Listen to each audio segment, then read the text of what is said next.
We are Newsroom, right here on SABC News. Hello and welcome to you if you've just joined us. Renee West is with me, as always. She's manning the news desk this morning. Kendall Makamate standing in the naughty corner there on the far. He's going to give us all the best from the world of sport today. And, of course, on screen, we're waiting for a couple of very interesting court cases. Here we have it. The Solda is outside the High Court, North Gauteng High Court. In the south here, we have the Tlokwe verdict is coming out today. Very important. Aldrin Sampear, I'll be with him shortly as well. We're asking you this question on screen. Of course, the question is, how do you view the first day of Oscar's sentencing procedure? Now, lots of interesting stuff came out. I don't quite know how to take it all in myself.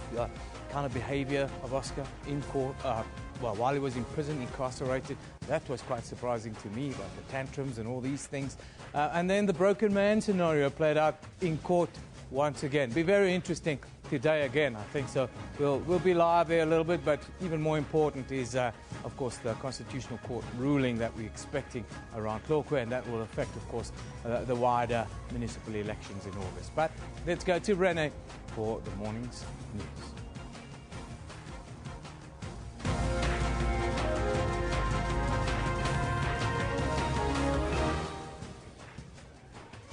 The Constitutional Court is due to hand down judgment today in a case which may hold implications for the voters' role ahead of the municipal elections. President Jacob Zuma arrives in Angolan capital Luanda ahead of today's 6th International Conference of the Great Lakes region. And a second witness is to testify in the mitigation in the Oscar Pistorius murder sentencing procedure. Let's take a look at what's happening in your sports news with Kendall Makamate. Very good morning to you, Kendall. Good morning, Renee. Good morning, Evan. It's going to be a very big court day today, isn't it? Yeah, big court day today. But me and you, we've got to talk about all the violence we're seeing in Europe. You know, if it was happening on the African continent with any of our tournaments, it would have been a much bigger thing than it is. They're also talking about kicking England and Russia out. The possibility remains, and they've got a couple of matches to go. We do know that their coach and captain came out asking them, begging the English fans to not do anything untoward. Well, we'll look at that a little bit later. Thanks, Kenny. Yeah, no, this is good morning to you. As you can see, we've got a big court day as well as a big sports day. This is what's coming up in sports today. Out of favour fly half, Morne Steyn makes a return from the Springbok wilderness in answer to an emergency call-up. He's hit that well too, 3 sixes in a row. Marlon Samuels blazes a brilliant 92 to help the West Indies to a 4-wicket win over Australia. And at the Euro, defending champions Spain win their opening match, and Italy smashed 2 past the lackluster Belgium. Can drive up, this to wrap it up. Surely they will. Yes, they have. Graziano Pala. No argument now. Italy begin in Group E with 3 points. Now, all this and more we've got for you in the sports in a little bit. Be sure to stick around for all of it. But for now, it's back to the main desk for the news. Thank you very much, Kendall. The Constitutional Court is due to hand down judgment today in a case which may hold implications for the voters' role ahead of the municipal elections. The urgent application was brought by the Independent Electoral Commission after the Electoral Court set aside the voters' role for the by-elections in the Tlokwe municipality. The IEC argued that should the judgment stand, the local government elections would not be able to go ahead because it could not provide addresses for millions of voters who were registered but whose addresses were not on the IEC system. Now let's go over to Eben, who has more on the story. Yeah, Renee, be a landmark judgment. Very good morning to you if you've just joined us. Now, of course, for more on this landmark judgment, we will cross to our reporter now, Aldrin Sampear. He's at the Constitutional Court tracking the story for us. A very good morning to you, Aldrin. Good morning, Eben. It's really D-Day for the case. Looking back at it, how do you view today, and also what is your expectation? Well, it's definitely D-Day in terms of this Constitutional Court ruling. As you know, that the IEC has been seeking clarity around a previous ruling by the Constitutional Court around the same matter, around the Tlokwe matter. Remember that last year it was the independent candidates who came to the Constitutional Court contesting the Electoral Court's previous ruling that endorsed the by-elections that took place in Tlokwe back in 2013. Well, the Constitutional Court back last year ruled that actually those elections were not free and fair because the voters' roll was not in order. And that's the reason that we're back here, because the IEC had set up the elections, the by-elections again. They set it down for February earlier this year. But the independent candidates again went to the Electoral Court arguing that the voters' roll again is not in order and does not meet the constitutional master or does not comply with this Constitutional Court ruling. So the IEC then decided to come here to the Constitutional Court to seek clarity around that ruling. And if you remember that court ruling by the Constitutional Court, the Constitutional Court said there should be sufficient particularities. Now the question is, what does sufficient particularities mean? And I remember back earlier this year as well, when the IEC had a press briefing and the chairperson, Glenn Mashinini, asked what happens in a case where you have a South African who obviously has every right to go and vote, but who lives on the street. That person doesn't have a formal address. What does that mean? Does it mean that that person should not go ahead and vote? And that's the clarity that they've been seeking here from the Constitutional Court. And today is definitely that day that we'll get some clarity around this. And I guess this will also put the lid on any other litigation that would come against the IEC for having used since 2003 a voters' roll that's not in order. Now, Aldrin, let's just look at a worst-case scenario quickly, because there's been a lot of different stories and leads and speculation within the media. What would a worst-case scenario mean or look like for the election on August the 3rd? Well, the worst-case scenario would be that the Constitutional Court ruled that actually the elections can't go ahead because the voters' roll is not in order. It does not meet the constitutional master, because remember that the ANC as well, which was a friend of the court, argued that if you have 65% of South Africans who do not have formal addresses not being barred from participating in these elections, that will be unconstitutional. So the Constitutional Court could say, listen, let's rather than postpone the elections. And if you do postpone the elections, for how long do you postpone the elections? And remember that the IEC said it would need up until 2020 to get the voters' roll in order, which would then also mean that even the 2019 elections would then be affected. But if you listen back to the arguments that were led in court, and the question that came from Justice Mogoeng, Chief Justice Mogoeng, was that why was it possible for instance, for census, for the statistician to get all the addresses of all different South Africans and all those other foreign nationals who live in the country, and it's so difficult for the IEC. So we might have a situation where the elections have to be postponed, but you see a collaboration between the IEC as well as the statistician general around getting the addresses of all South Africans and all those who are eligible to vote. And the other problem is that the elections have already been proclaimed by the Minister of Cooperative Governance and Traditional Affairs, so that might have to stand down. That would be the worst case scenario. Another case could be that the elections go ahead, but then if the elections go ahead, what would other political parties think about this? Because remember that the reason why they've been asking that the voters' roll be in order is to avoid vote rigging, to avoid people being bussed into districts where they do not live in. So there's a certain amount of pressure, if one can call it that, within this sort of pressure cooker situation that's building up to the election. But just tell us quickly about procedures today. How will this matter proceed, and who have you seen around the Constitutional Court so far? Well, quite weirdly, I was actually expecting a lot more people around here, considering how important this case is for the country. It will affect the elections, of course, and you know that the elections speak to the democracy that South Africa enjoys. And unfortunately, there's not a lot of people out here.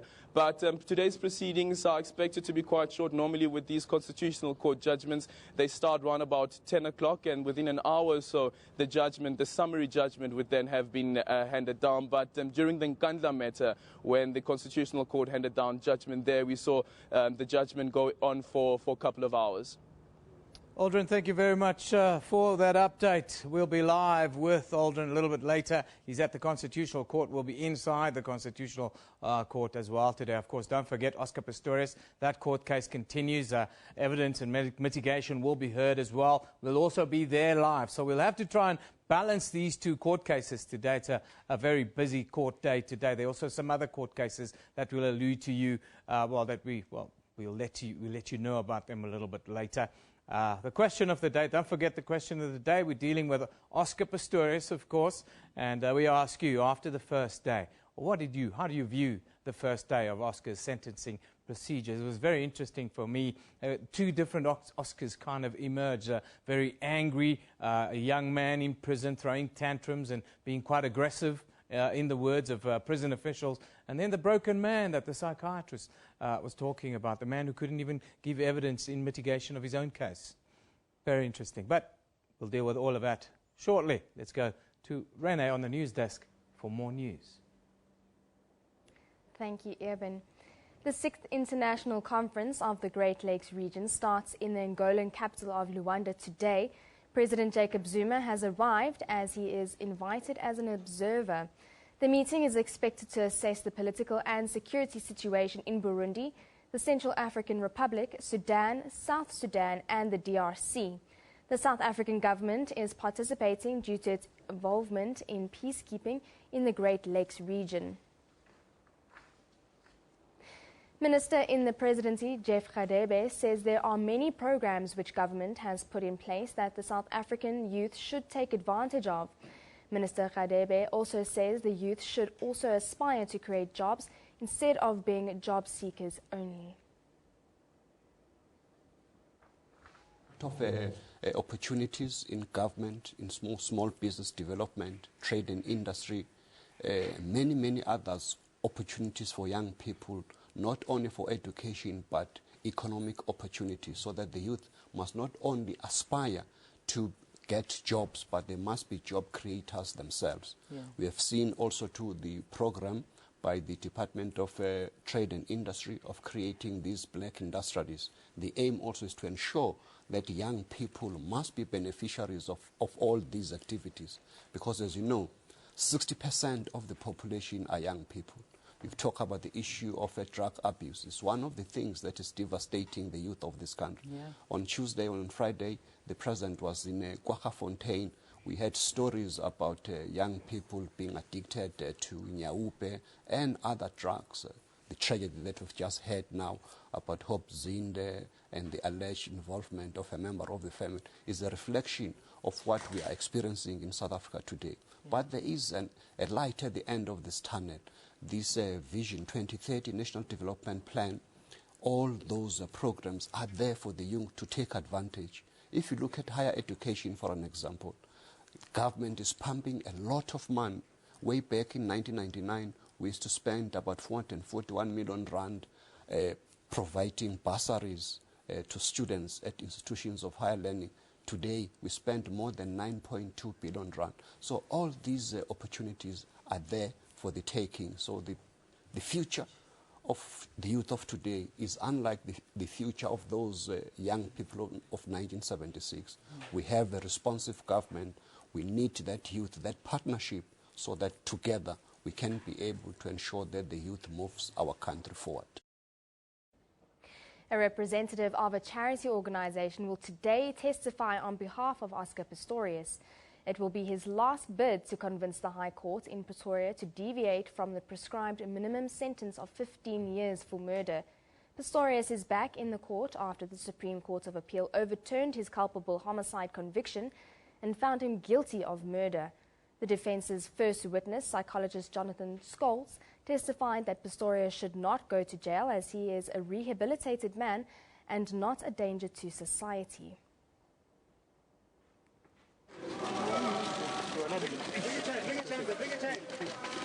The world spotlight again on the disgraced athlete. But deep inside, Oscar Pistorius is a broken man. Conducted by the company. So says his psychologist, Professor Jonathan Scholes. He testified that the 29-year-old suffers from post-traumatic stress, depression and anxiety. I feel his condition has worsened. So what I saw now was an Oscar. I don't want to talk about a third Oscar, but perhaps that would be accurate. That really almost has given up. His spirit seems broken. I know it's a late term, but clinically he has deteriorated. So as a clinical psychologist at this time, my opinion is that he's quite ill. He's got a severe condition. I would go as far as to say if he was my patient in private practice, I would admit him to hospital.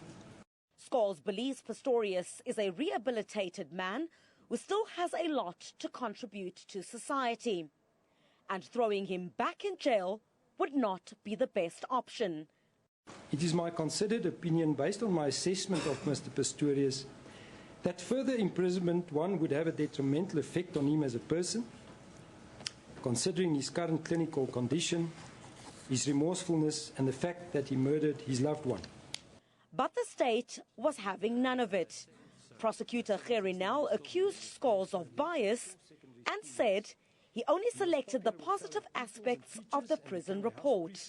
The question is, why did you not include his aggressive and verbally violent interaction towards officials? Why did you not mention that in your report? That's my question. Are you saying it never happened? It is possible that it happened. I accept that if she says it, that it happened. But why did you not tell this court about that? Because I deem it to be very unscientific. Pistorius was released and placed under house arrest last October after serving a year in jail. But now, the state is pushing for 15 years. Well, Oscar Pistorius appeared emotionally drained and broke down in tears on several occasions. Well, it's still too early to speculate whether his lawyers have a solid case in their plea for leniency. Well, they plan to call another witness to testify on the role that the athlete can continue to play in charitable causes. Criselda Lewis, SABC News, at the North Gauteng High Court. Of course, the world is watching this case, but for more on this, let's go over to Eoban. Yeah, thank you very much. This was a really interesting day yesterday, this dual personality almost that emerged once again within the proceedings. Today, of course, right now, Oscar's about to arrive. We saw June and Barry Steenkamp. They've made their way into the court already. But let's go to Criselda Lewis, who is, as always, doing a sterling job outside there. Criselda, it doesn't look so busy today. Is it starting a little bit earlier today?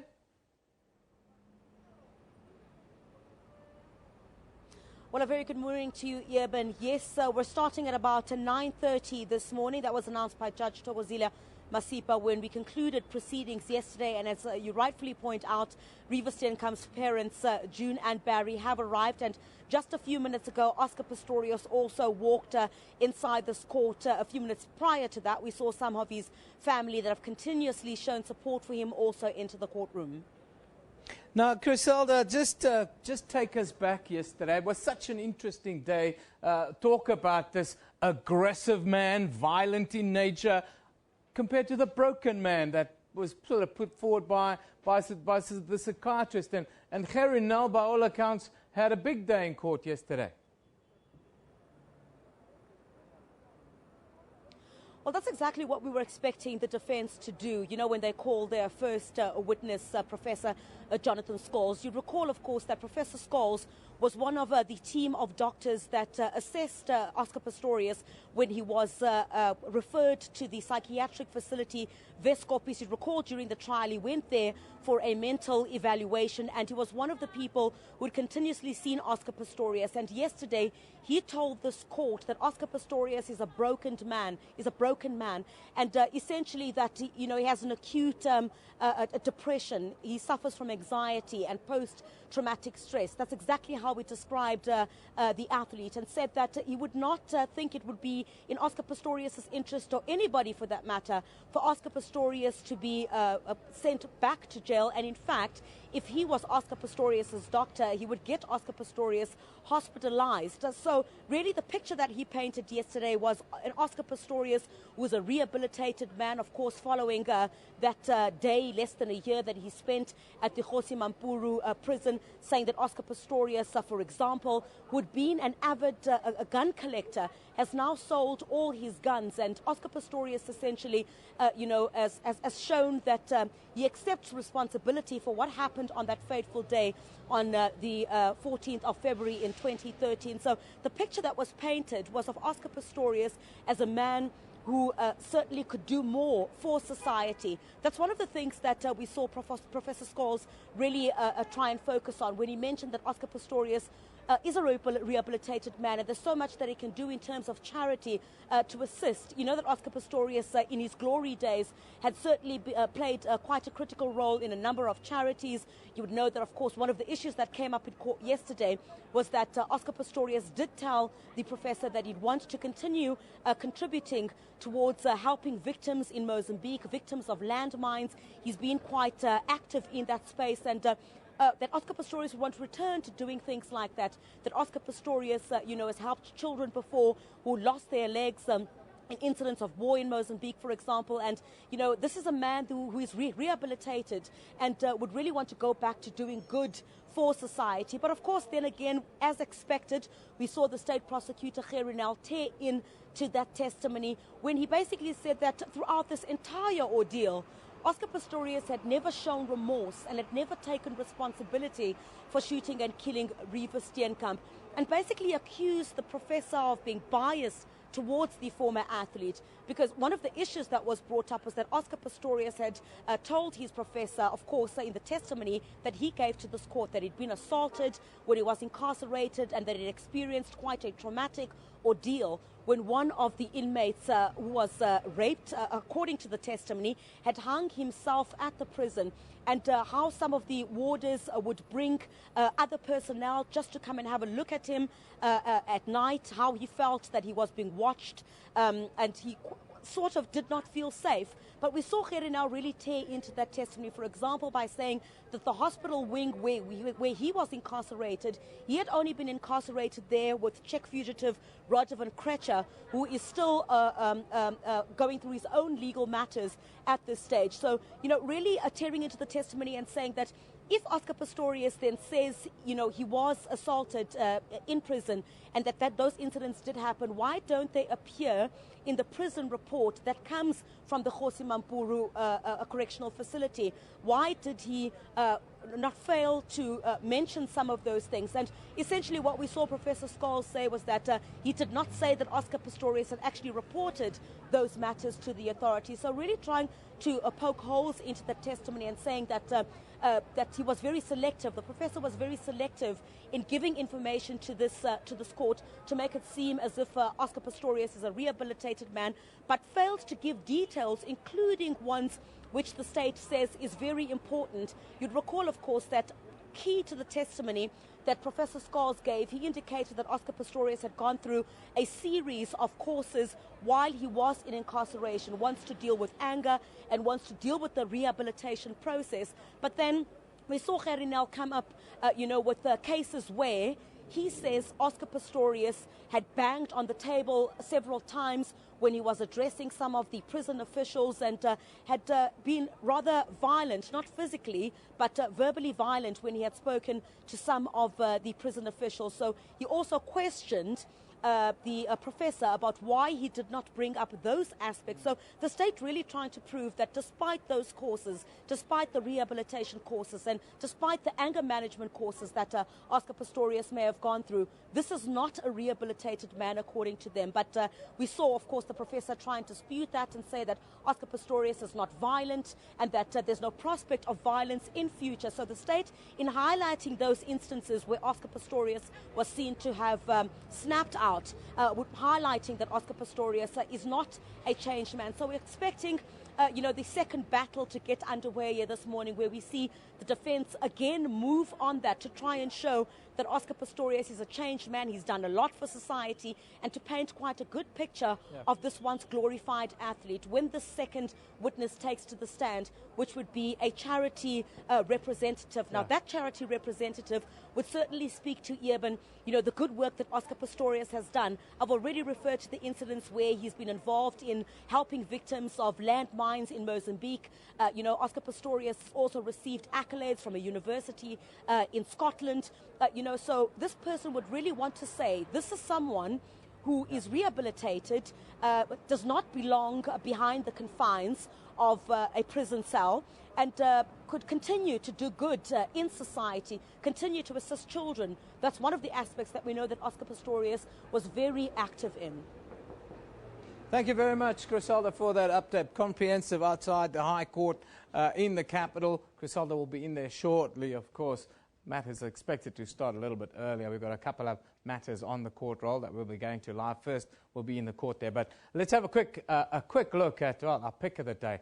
This one comes from Reuters, and it's captioned, South Africa's Oscar, #Oscar Pistorius, mind you, a broken man. A psychologist tells the sentencing hearing. Of course, that was yesterday, and that's the latest picture. A couple more grey hairs, if you can see. Don't forget, we're asking you the question of the day regarding Oscar. What do you think? What do you think of yesterday's proceedings in the court? That's our question of the day. A very interesting one. Shortly, I'll be talking to Jacques Steenkamp about the next case, which is a very interesting one that shocked South Africa just over a year ago. Henry van Breda is expected to appear in the Stellenbosch Magistrates Court in connection with the murders of 3 members of his very own family. It's shocked the community of Stellenbosch and the wider South Africa. Henry van Breda, Jacques Steenkamp, investigative journalist, he's here. We'll talk to him shortly about that case. But let's go around the world quickly and see what else is out there. Are we going right? No, we're going to have Agent Provocateur, Martin Teresa van Breda, including Rudy Hope Zinde. Parents murdered, Unkins linked with the murder, possible drug usage. Yes, it's early doors, but that's what it looks like. Siwe says, 2 sons appearing in different courts, Mark Zinde and Henry van Breda. Parents dead. What is going on here? Are we failing or lost? How so? Yeah, there are lots of questions. Many more questions than answers. Katlejo says, watch how easily Henry van Breda will get bail, because jail is dangerous and traumatic, says Katlejo. Interesting take on it. We'll talk to Jacques about that shortly. Then Melanie Nair says, perhaps this year we'll be lucky to have Senzo Mejiwa's killer hand him or herself over like Henry van Breda.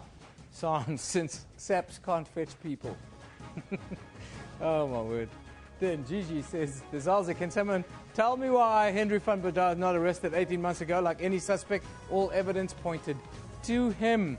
Well, we'll ask Jacques Steenkamp these questions right now. Jacques is here. We're counting down to that interview with him. Now let's take a quick look at the front pages from around the globe. We'll start in New York. The International New York Times reports that the gunman in a shooting rampage at a Florida nightclub, identified as Omar Martin, would seem in retrospect to have been the kind of person who should not have been able to buy a gun. Really? Moving to Iran. The Tehran Times says Tehran believes that the Syrian crisis cannot be brought to a halt through foreign intervention, insisting on its 4-stage plan as the best possible solution. Finally, in Australia, the Daily Telegraph reports that the suspect in the shooting that killed 50 people at an LGBT nightclub in Orlando early on Sunday morning was a U.S. citizen of Afghan heritage named Omar Batin, 29-year-old man from Florida. Yes, our Australian friends are a little bit behind the clock, but then again, it is late in the evening there right now. Let's take a quick look at what's happening in the courts here. Very busy in the courts. Of course, North Gauteng High Court, where Oscar Pistorius' sentencing procedure will continue shortly. We'll go live there.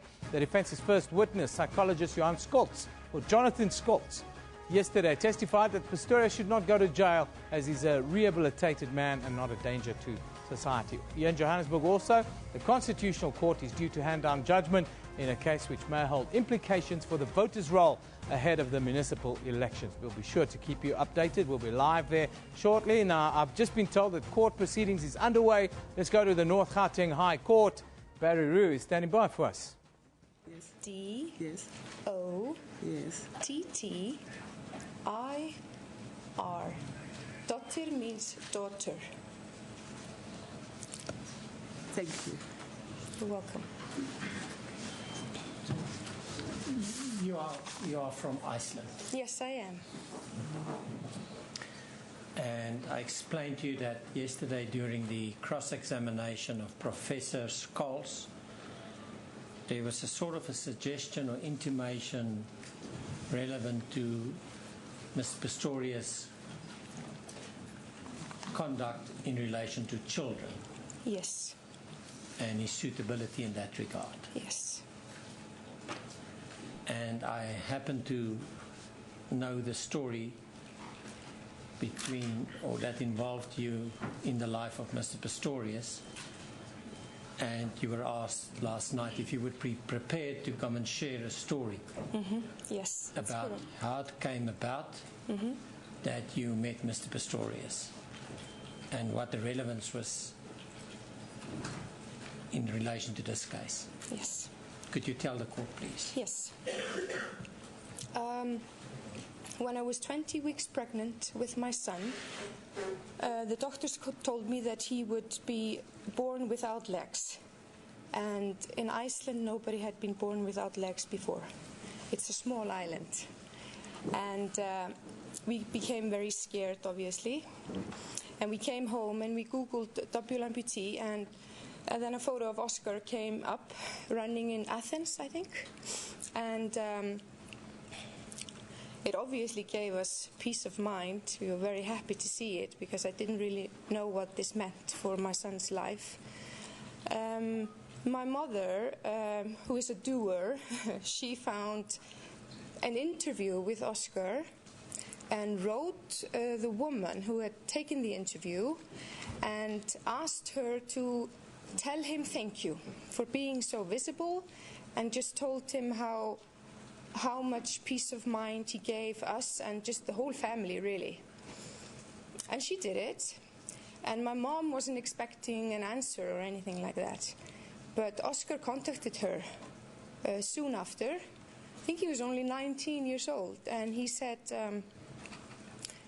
thank you for the letter, and just said basically that it would be his pleasure to help us in any way. Gave us his phone number, and of course we had his email, so that we could sort of ask him or consult with him anytime we needed, which we did, and that was lovely. And then he wrote us when my son was around, I'm terrible with dates, and I think he was 7 months old, and told us that he was coming to Iceland. Össur is an Icelandic company. Össur made his blades. So he was coming because of that to Iceland. And he wrote us and asked if we wanted to meet him, and that if he could see Hafliði. And we were, of course, very, very happy and said yes and invited him to dinner. And he came with Trevor Brockman, the man who makes his prosthesis here in South Africa. And that was a lovely night. And so he met all of us. And then there were many visits to Iceland that he had to, come because of the blades. And he always contacted us, and we always met, and so we had a lovely friendship. And then, if I may ask, did he have a special interest in your son? Sorry? Did he have a special interest in your son? Yes, very much. But what was really nice was that my daughter is 3 years older than my son. And it can be very difficult to have a disabled sibling who gets all the attention, and everybody asks about my son, but never about her. But Oscar always asked about her, talked to her, and made sure that she was never left out. So he was always equally kind to both of them, which made me very happy. And you were then talking about you were going somewhere to watch him running? Yes, we went, I think it's 2 times. No, we went 3 times to Manchester. It's not so far from Iceland, in a direct flight, to see him run in the Paralympics. It was nice for my son to see him running, because my son had a difficulty adapting to his prosthesis in the beginning. So it's an inspiration to go there to see Oscar and, of course, the other runners. And there was this one time, my son was 3 years old. Me and my family were there, my husband, my daughter, Havlide, 3 years old, my daughter was 6, and my mother. And he had just won a gold medal, and they were interviewing him and taking photos of him and that sort of thing. But then they sort of turned to some other runner. So he used the opportunity quite unexpectedly. We were just standing sort of close by, and ran and took the medal of him, the gold medal, and put it around my son's neck and said, "This is for you, champion." And my son thought he had won something. But we still have that medal. It was a very lovely gesture. And yeah.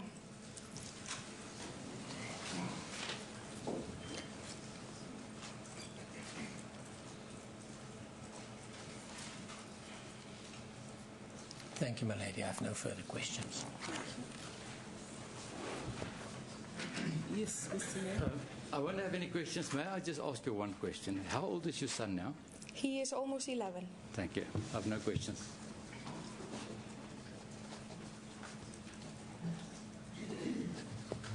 Thank you very much, Madam. Unless there is a re-examination. Thank you very much for your assistance. You're welcome, my You lady. may be Thank you. excused. Which way?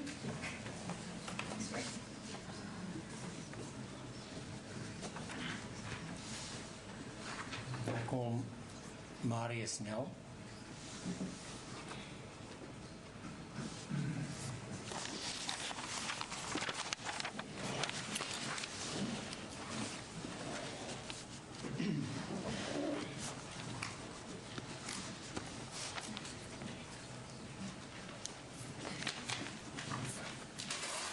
Your full names and surname? Marius Nel. Do you have any objection against taking the oath? Do you confirm that the evidence you're about to give will be the truth, the whole truth, and nothing but the truth? Nell is the surname. Yes. Mr. Nell, you may be seated if you so wish. Thank you, Madam. Mr. Nell, you must just try to speak up, please. My lady, my understanding of the court order in relation to the broadcasting is that the defence witnesses have a choice not to be televised, and it's his request not to be televised. There's a request which I grant that this witness, Mr. Nell, is not to be televised. Thank you, my lady. Mr. Nell, what is your profession? My lady, I'm a pastor at 3C Ministries. And could you just give a brief description of 3C Ministries? My lady, 3C Ministries is a community-based church based in Centurion. And apart from the religious part, is the church involved in any projects? My lady, we have a registered NPO, registered under the name Bright Smiles, Bright Future. And under this NPO, we have various projects through which we reach out to the community and various communities. Would that be the privileged or the underprivileged community? My lady, it's focused primarily on the underprivileged. And not in full detail, but what does it involve, those projects? Just a very brief description. Thank you, my lady. We have under these projects, one of these projects is called Adopt a Scholar, my lady, and our aim with this project is to assist and work with the Department of Education, to assist the Department of Education to reach out to underprivileged learners, where we, during the course of the year, have 4 drives where we, in January, provide the learners with stationery packs. During the Easter time, we provide each one of our learners with a special gift for Easter. And then during winter, we also provide them with each a blanket, which they can take home or bring back to school. And then also during Christmas, we give them a special gift. and a photo to these underprivileged learners. We have currently about 4,000 learners that we reach through the Adopt a Scholar project. We also have a feeding scheme, My Lady, where we, on a daily basis, every school day of the year, we provide food for more or less 5,000 children on a daily basis. We also have a Medi Assist project where we have medical doctors, a team of medical doctors who provide these services within an informal settlement to assist the children of that community. Now, Mr. Pistorius, is he a member of your church? That's right, My Lady.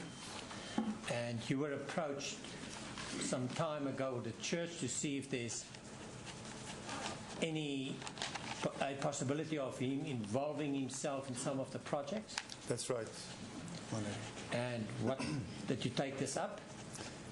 My Lady, we've received previously. We received requests from certain school, well, from a school, to find out one of the schools where we are involved, to find out if we could possibly get involved with athletics training and sports training. And when the opportunity arose for the possibility of Mr. Pistorius' involvement, I've done research, spoke to various schools to find out if they would be interested in Mr. Pistorius' service to train the learners. And what would that service include, or what would it be about? My Lady, we looked specifically at sports, fitness, skill development, and nutrition for these learners. And what was Mr. Pistorius' attitude about it? Mr. Pistorius was very excited and positive about that. And the church? The church are also very excited about that, the possibility of his involvement in these projects. And the feedback from the schools? My Lady, the feedback from the schools were very positive. I spoke personally to these principals who confirmed that they would appreciate his involvement and that it would have a great effect in the school. Did you also visit Mr. Pistorius at a time when he was still incarcerated? My Lady, I visited Mr. Pistorius often. I'm a registered spiritual worker at DCS. And what was the purpose of your visits? My Lady, as a pastor, I provided spiritual care, encouragement, and comfort in the time that he was incarcerated. How did you experience him? My Lady, I experienced Mr. Pistorius as a man that was broken, who expressed his sorrow.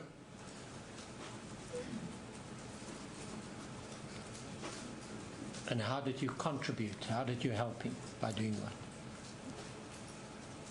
My Lady, I ministered to Mr. Pistorius, prayed with him, shared the word with him, encouraged him, and supported him with issues at hand. The schools that you contacted, do you have the names? I do have the names, My Lady. Which schools were those? My Lady, I prefer not to reveal the names. Is it still subject to whatever a court may decide? That's right, My Lady. But you have all the information, you can confirm I have all the information. I have letters from the principals who have discussed it with the SGBs. Thank you, my lady. I have no further questions. Thank you very much, Mr. Hu. Yes, Mr. Nell. May I ask the court to stand down for 15 minutes? We'll stand down for 15 minutes.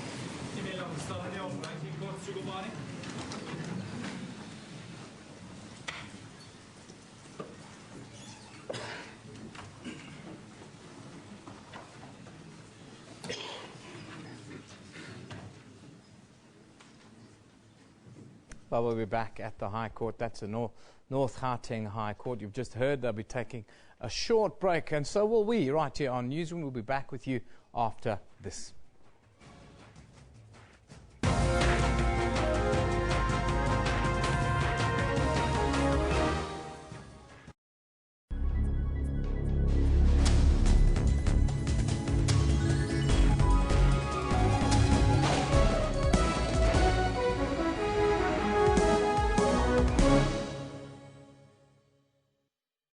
People are celebrating this June 16 like a festival. What has happened to us? I'm an African man. I don't celebrate death. June 16 was a day in which people died. We were sinking deeper and deeper in a quagmire of hardship. What we must do, we must learn. It's so emotional. We should change this thing. Education is an important thing that is a master key, can open any locked doors. June 16 should be a day in which not only young people, but South Africa should sort of take a reflection and say, where do we come from? Where are we? Where are we getting to?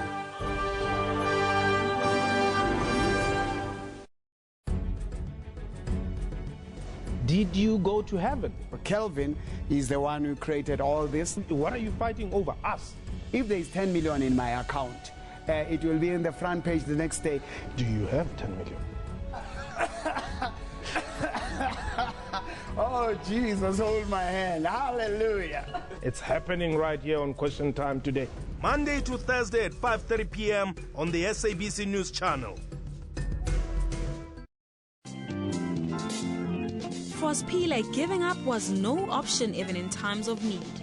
If it wasn't for the opportunity that was given to me by the taxi owner, late Mr. Sibego, maybe I wouldn't be where I am. The taxi industry is also occupied by people with a vision. There are quite a few taxi drivers with at least matric, and they had a next door neighbor who owned taxis, and they asked him for a job. He now owns a law firm, and he believes that challenges are meant to be conquered.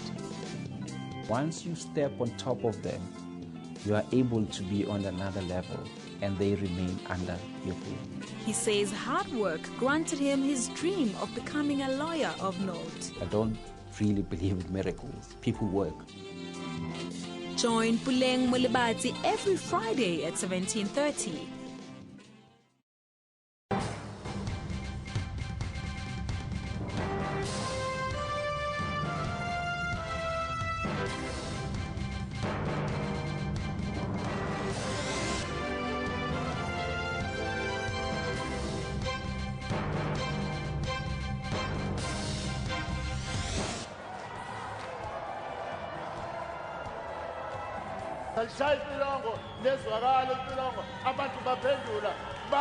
But things of this nature do not happen. I can have any copy for you. We are in this to win it. We love the people of South Africa and serve our people's interest in opposition. It's an admission that they will not win. You're watching the Sunday Live Battlegrounds 2016 election debate.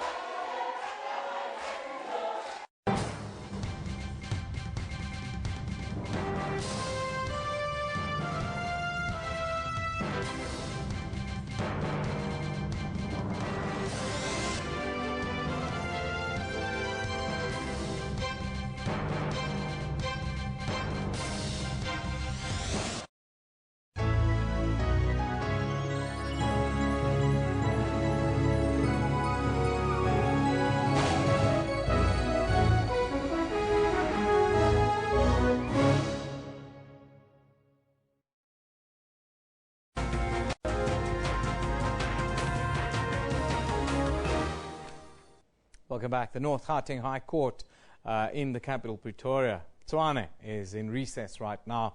They're taking a short 15-minute break. Of course, we've asked you at home. The question today is, what did you make of the first day's proceedings? And let's take a look at some of your tweets that have been coming in with regards to the first day's proceedings. Humphrey says, Newsroom, just annoyed by that man trying to portray Oscar as a loving man. Loving people can't even hurt a fly. Let him rot in jail, says Humphrey. Hashtag Power Break says, Newsroom, it's been quite tough. Oscar Pistorius' case is being treated like that of a mass murderer. he says. Interesting take. Unati talks about Newsroom. All what is happening is a waste of time. Oscar, go to jail and serve the time he deserves. Straight and to the point. Straight and to the point. Yeah, varying views, as has always been throughout this case. Is that there's those that support Oscar and that are those that want him to go to prison for a very long time. But let's go to well, what's happening on social media right now. We start with the hashtag Henry van Breda. Yes, that's the 21-year-old. He's due to appear in court in Stellenbosch, mind you, today, a year and a half after his family was brutally murdered with an axe. He is now facing these murder charges. You can follow our reporter Jacques Steenkamp at Jacques Steenkamp to know more of this. There are many court cases to follow this week. That's just the one.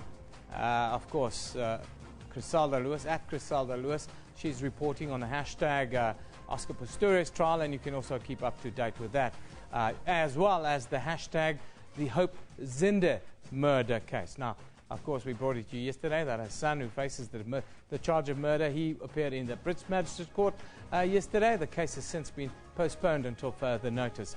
Then another trend also revolving around a court matter, hashtag Marius Fransman.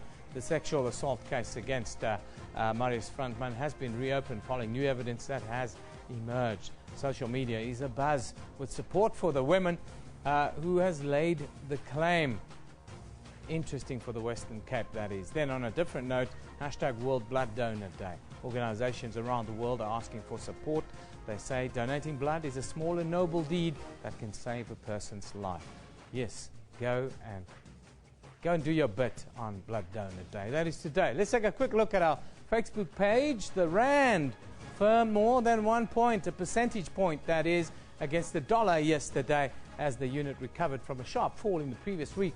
Although traders said the rally would be short-lived, as uncertainty tamed appetite for the currency then. U.S. authorities said yesterday they had found no direct links between Islamic State militants and the gunman who killed 49 people at a gay nightclub in Orlando, describing him as a homegrown extremist who was inspired by radical Islamist groups. And finally, Italy coach Antonio Conte, soon to be Chelsea coach, I tell you, he said before Euro 2016 that his side would have to make up for their lack of talent with technical cunning, and they did exactly that when they beat the very talented Belgium side 2-0 last night. For all of that and more, on Newsroom Facebook page, of course, the whole buzz has been around what European soccer's governing body, UEFA, they're warning to English and Russian soccer associations earlier this week that their teams will be disqualified from Euro 2016 if there was more of the fan violence that has injured several dozen people. In response, England issued a video message to their supporters asking them to refrain from any more untoward behaviour. Let's take a look. I'm obviously very concerned about the threat which is now hanging over us and the sanctions that could possibly be imposed upon the England team. We worked very hard to get here, and we really desperately want to stay in the competition, and I'm appealing therefore to all of our fans, and we appreciate your support at the matches, of course, but I'm appealing to you to stay out of trouble and to try and make certain that these threats that are being issued are never carried out, and we will be able to attempt to do the best we can to stay in this competition by football means. I'd like to thank the England fans for the great support inside the stadium against Russia. And now we have a big game coming up against Wales. I'd like to ask the fans, please, if you don't have a ticket, don't travel. And for the fans with tickets, be safe, be sensible, and continue with your great support for the players. Thank you. Wow. The matter has certainly caught the attention of the English soccer hierarchy, and I've got Kendall Mahamati, who's the man right on top of the story. He's been following it, looking at pictures and so forth. Nobody's taking responsibility for it. Well, nobody is. And one of the more interesting things is that the Russian sports minister, Vitaly Mutko, the first thing that he said was, oh, there's nothing going on here. What are you all also hot under the collar about? And later on, when the authorities in France got involved, he then stood down and started saying, look, there is a problem. You know what was interesting for me was that I saw a tweet from the same Russian official saying that, what's the big fuss about? Fans at football matches are supposed to fight. Exactly. So that was a little bit 18th century. Very 18th century. And as you can see, this is a picture which I think encapsulates the moment. You can see behind us. In fact, right now, our viewers are looking at the melee that ensued when, after the match, 1-1, last-minute equalizer from Russia. It seems as if it's Russian fans, and this is all alleged because it's still part of a court case, stormed the English fans' area, kicking, punching, throwing missiles.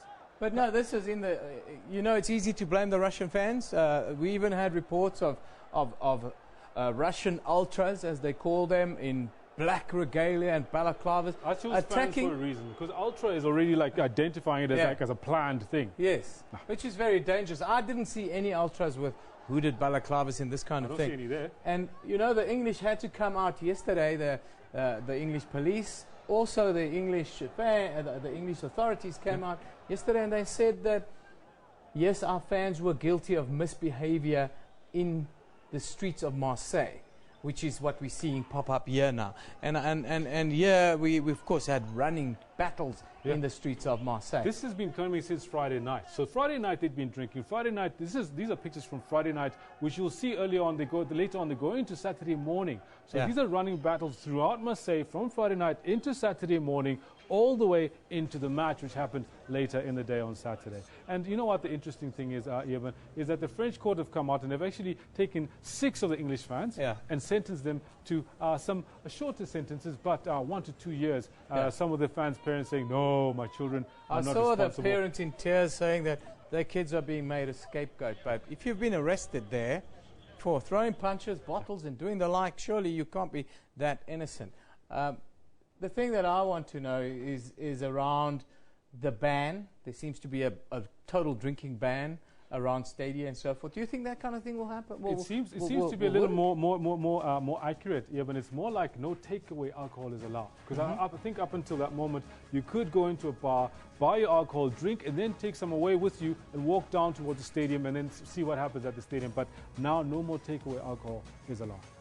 Alcohol is a great leveler, and I'm sure it makes...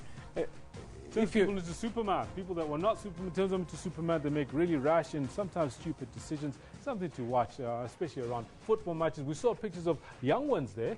There were lots of young English supporters that were in the mix there, but the Russians were saying, we're having none of that.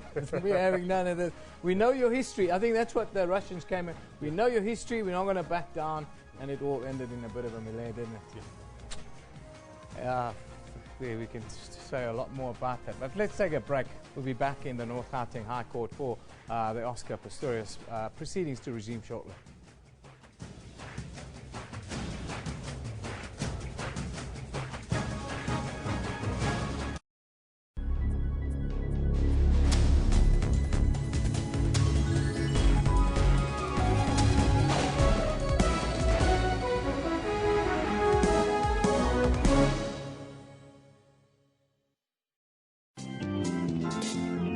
For Pile, giving up was no option even in times of need.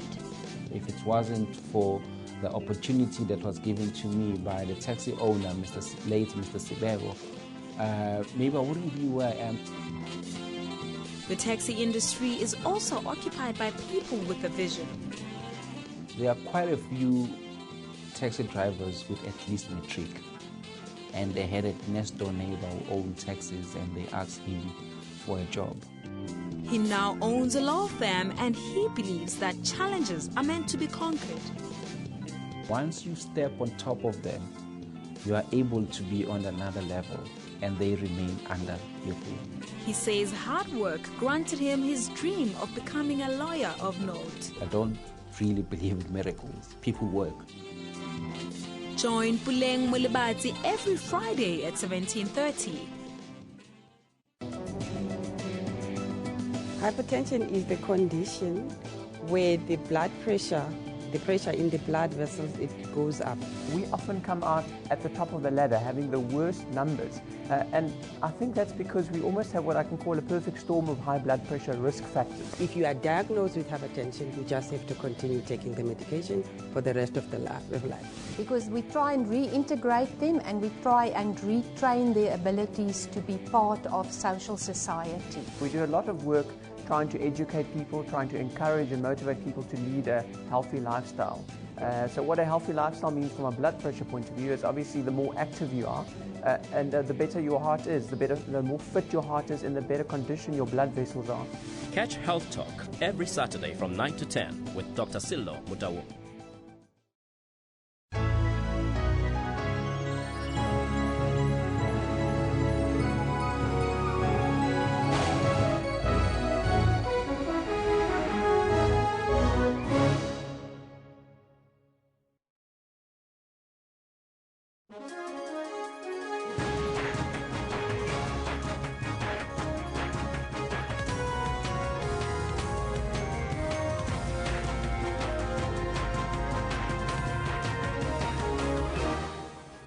You're back with us here on Newsroom on SABC News. Of course, big court day here in South Africa. A couple. There's, of course, a constitutional court one, but the one that we're with live right now. Matters are about to start. We also ask you the question. Send us a tweet. Court is back in session. Judge Thokozile Masipa is back. Let's go to the North Gauteng High Court for sentencing procedures. Are they taking another break? Well, the judge is standing down, it seems. Very interesting. Caught me on the hop there. Anyhow, now, we've asked you the question. How do you view the first day of Oscar's sentencing procedure at SABC Newsroom? That's where you, of course, can send us your answer. Now, I can't tell you that it's 10 o'clock, top of the hour, 10 o'clock. Let's go to the news desk where Rene Vest will give us the top stories this morning.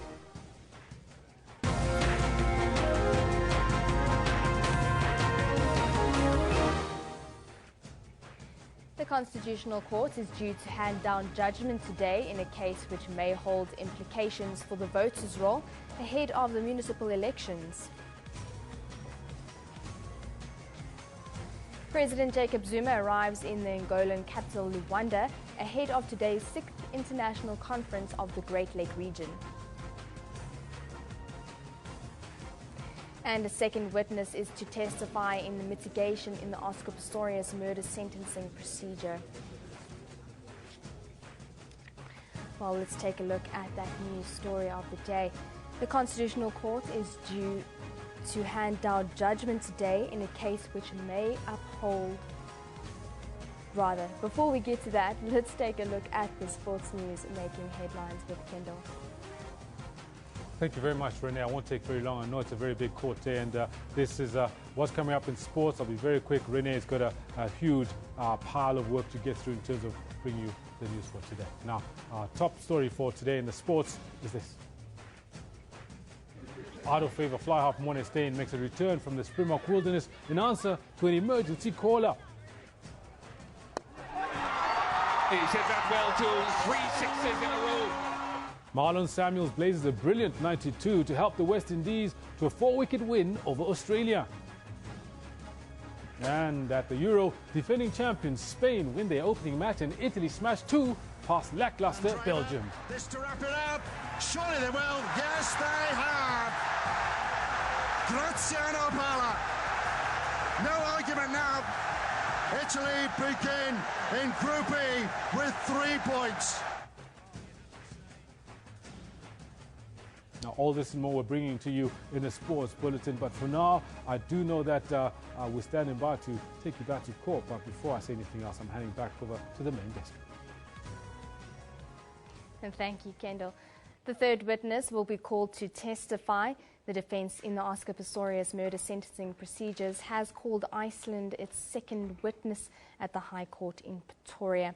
The witness, a double amputee who developed a relationship with Pistorius after seeing him run in a European competition several years ago. She's told the court that the Blade Runner has served as an inspiration to her son and her family. Now, last year, the Supreme Court of Appeal overturned the culpable homicide conviction of Pistorius and found him guilty of the 2013 murder of his girlfriend, Reva Steenkamp. Now, to unpack the court proceedings, we are joined from our Durban studios. But before we get to that very important guest, let's go over to Eben.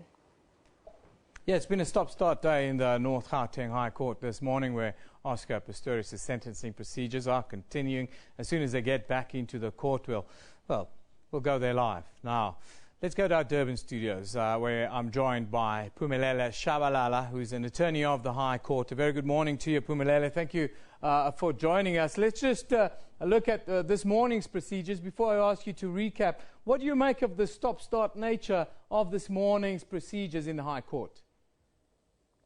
Could you please repeat that for me? What do you make of the stop-start nature this morning in the High Court? Oh, well, unfortunately, I haven't had the opportunity to view what has transpired this morning. But I'm told that rather a witness who has since appeared is one who has befriended Oscar Pistorius. If I understand the question correctly, what is happening now? Well, look, in fact, maybe it's important to understand what the court is being asked to do, in these proceedings. The court is being asked to determine whether there are substantial and compelling circumstances which are present to justify the deviation from the minimum sentence. So basically what now the defense is trying to do, because they are going for the jugular, they are basically saying, we do not want Mr. Pistorius to serve a custodial sentence. Rather, he be subjected to a correctional supervision. So now what they're trying to do is basically to show his personal circumstances to the court, which is one of the requirements in sentencing proceedings. So basically the last witness yesterday, the expert was basically showing that, what kind of a man that he is. We also, I assume today as well, the witness who was here also was testifying in that light as well. Now, of course, 5 days have been set aside for these sentencing procedures.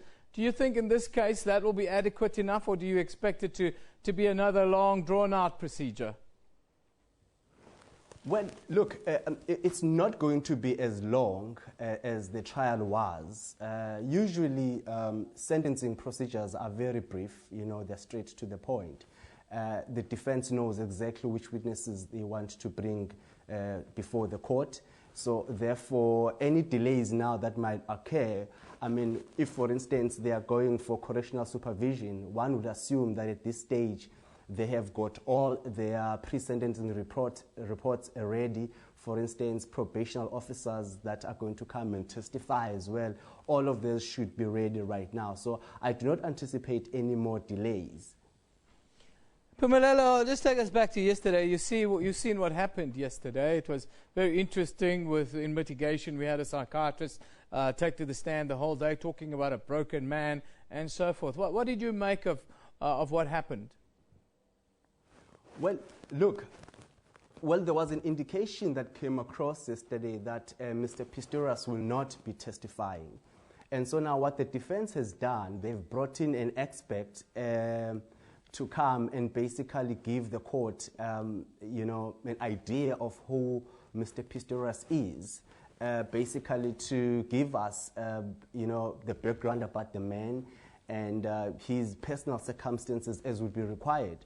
But interesting enough, though, I think that the expert witness at some point in time did not really assist Mr. Pistorius, whereby he made statements that while he is incarceration, while he was in prison, the manner in which he dealt with some prison guards there, for instance, when he was short of medication, he was aggressive, when he did not get his way. So basically, to me, that does not assist the defense.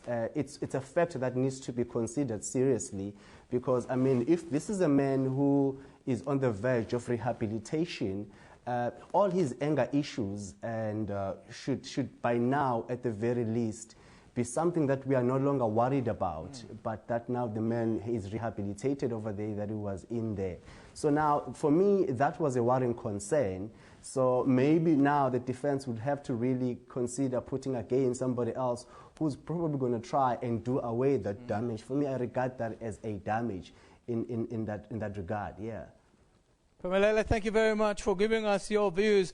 Phumelela Shabalala is an attorney at the High Court, joining us live from Durban, talking, of course, about the Oscar Pistorius case. Now, I can tell you that they're still in recess in the North Gauteng High Court, but the Constitutional Court is due to hand down judgment shortly in a case which may hold implications for the voters' roll ahead of the municipal elections. Now, we heard what Aldrin Sampier told us a little bit earlier. It could even cause this election to be postponed. Let's go live to the Constitutional Court, where Chief Justice Mogoeng has started proceedings. In terms of Section 172(1)(b), to facilitate the holding of the August elections, notwithstanding the IEC's possible non-compliance with the law or the Constitution. The IEC, the Minister of Cooperative Governance and Traditional Affairs, and the IFP sought and are granted condonation for the minor incidents of non-compliance with the rules of this court. Since this matter concerns the elections, which is not only the lifeblood of our constitutional democracy, but is also a matter of general public importance, the interests of justice dictate that leave to appeal be granted, and leave will thus be granted. The merits of the appeal relate to the meaning of available in Section 16.3 of the Electoral Act, the prospective application of Section 16.3 and the application of the CAM order, the applicability of Section 16.3 to local government elections and to independent candidates, and whether the independent candidates changed the course of action in the two stages of litigation. I begin with the meaning of available. Over the years, including 17 December 2003, which is the date on which Section 16.3 came into operation, the IEC's recordal of the voters' addresses on the voters' roll was admittedly erratic. It understood the capturing of that information to be optional. When confronted by independent candidates with a request for a Section 16.3 compliant voters' roll, the IEC understood its obligation to be nothing more than to provide them with a segment of the voters' roll with those addresses that it had chosen to record, not those that are in reality available and therefore recordable. Available, as the word used in Section 16.3, then had to be given meaning by this court. And we conclude that available addresses does not mean those that the IEC chooses to make available or those that happen to have been recorded by the IEC. It means what is reasonably available or objectively available, not merely what the IEC has in its records. Regarding the CAM order, the IEC understands it to require of it to record addresses of voters who registered for the first time or changed voting districts after 30 November 2015, which is the date on which the CAM judgment was delivered.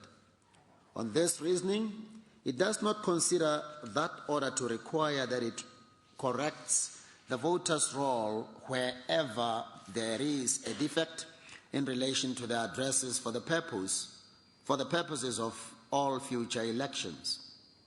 This is an incorrect understanding of the CAM order. That order applies to all future municipal by-elections and elections. And all by-elections or elections held after 30 November 2015 require a voter's roll that complies with the provisions of Section 16.3. This is so because all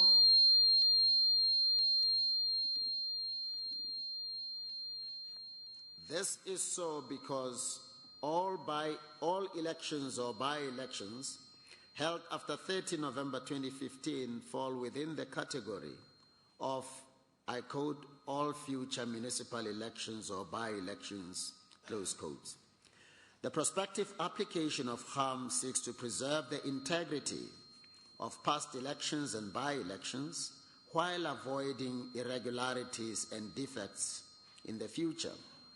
The Tlokwe by-elections that were scheduled for 24 February 2016 and the August 2016 elections are all in the future envisaged by the CAM order. There is no reason why that order was not and cannot be complied with, particularly because it was designed to prevent a recurrence of the irregularities previously detected. An order that is in line with this approach would also give meaning to the dismissal of the IEC's appeal against the order of the Electoral Court if that dismissal is ordered. That court made an order that effectively required of the IEC to compile a segment of the voters' roll for Tlokwe that complies with the CAM order. It insisted on the compilation of the relevant segment of the voters' roll so as to address known defects and irregularities. The segment of the voters' roll that applies to Tlokwe should thus comply with Section 16.3. A reference to future municipal elections includes the August 2016 elections nationwide. The IEC's contention that Section 16.3 does not apply to local government elections, but only to national and provincial elections, lacks merit. The reason advanced is that the omission of independent candidates from Section 16.3 and the express inclusion of political parties show that the section applies only to national and provincial elections where there are no independent candidates. This cannot be. Section 1 of the Electoral Act defines election as including an election or a by-election for a municipal election. This then is the same meaning to be ascribed to election in Section 16.3. As for the argument that independent candidates are, unlike political parties, not entitled to have a segment of the voters' roll with available addresses given to them upon payment of the prescribed fee, CAM has already provided an answer. It is that independent candidates are entitled to the same rights that Section 16.3 confers on registered political parties. A concern was also raised by the IEC that the independent candidates' cause of action in the Electoral Court is different from the cause of action relied on in this court.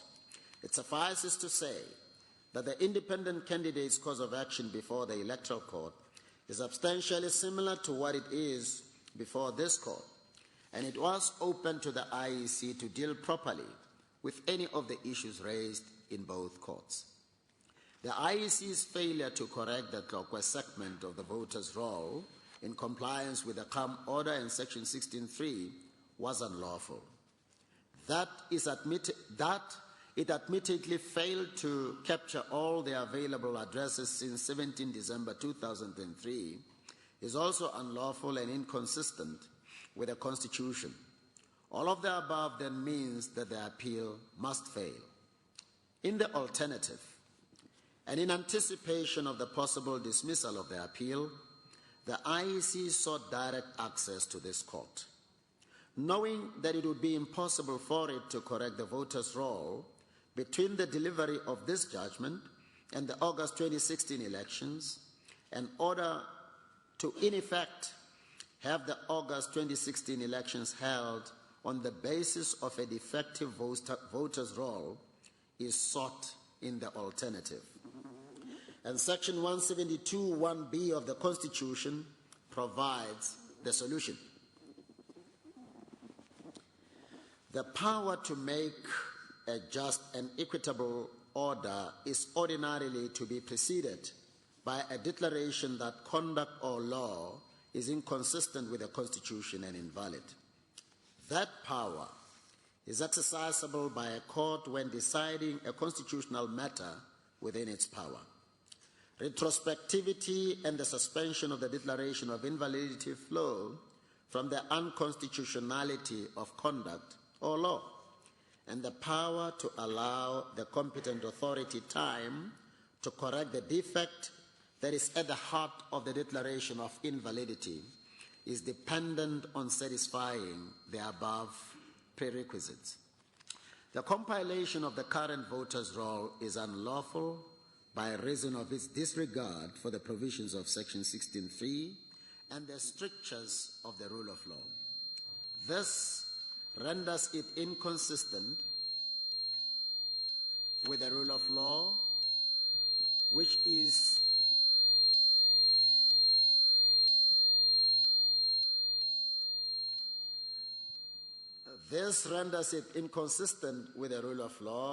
one of the cornerstones of our constitutional democracy.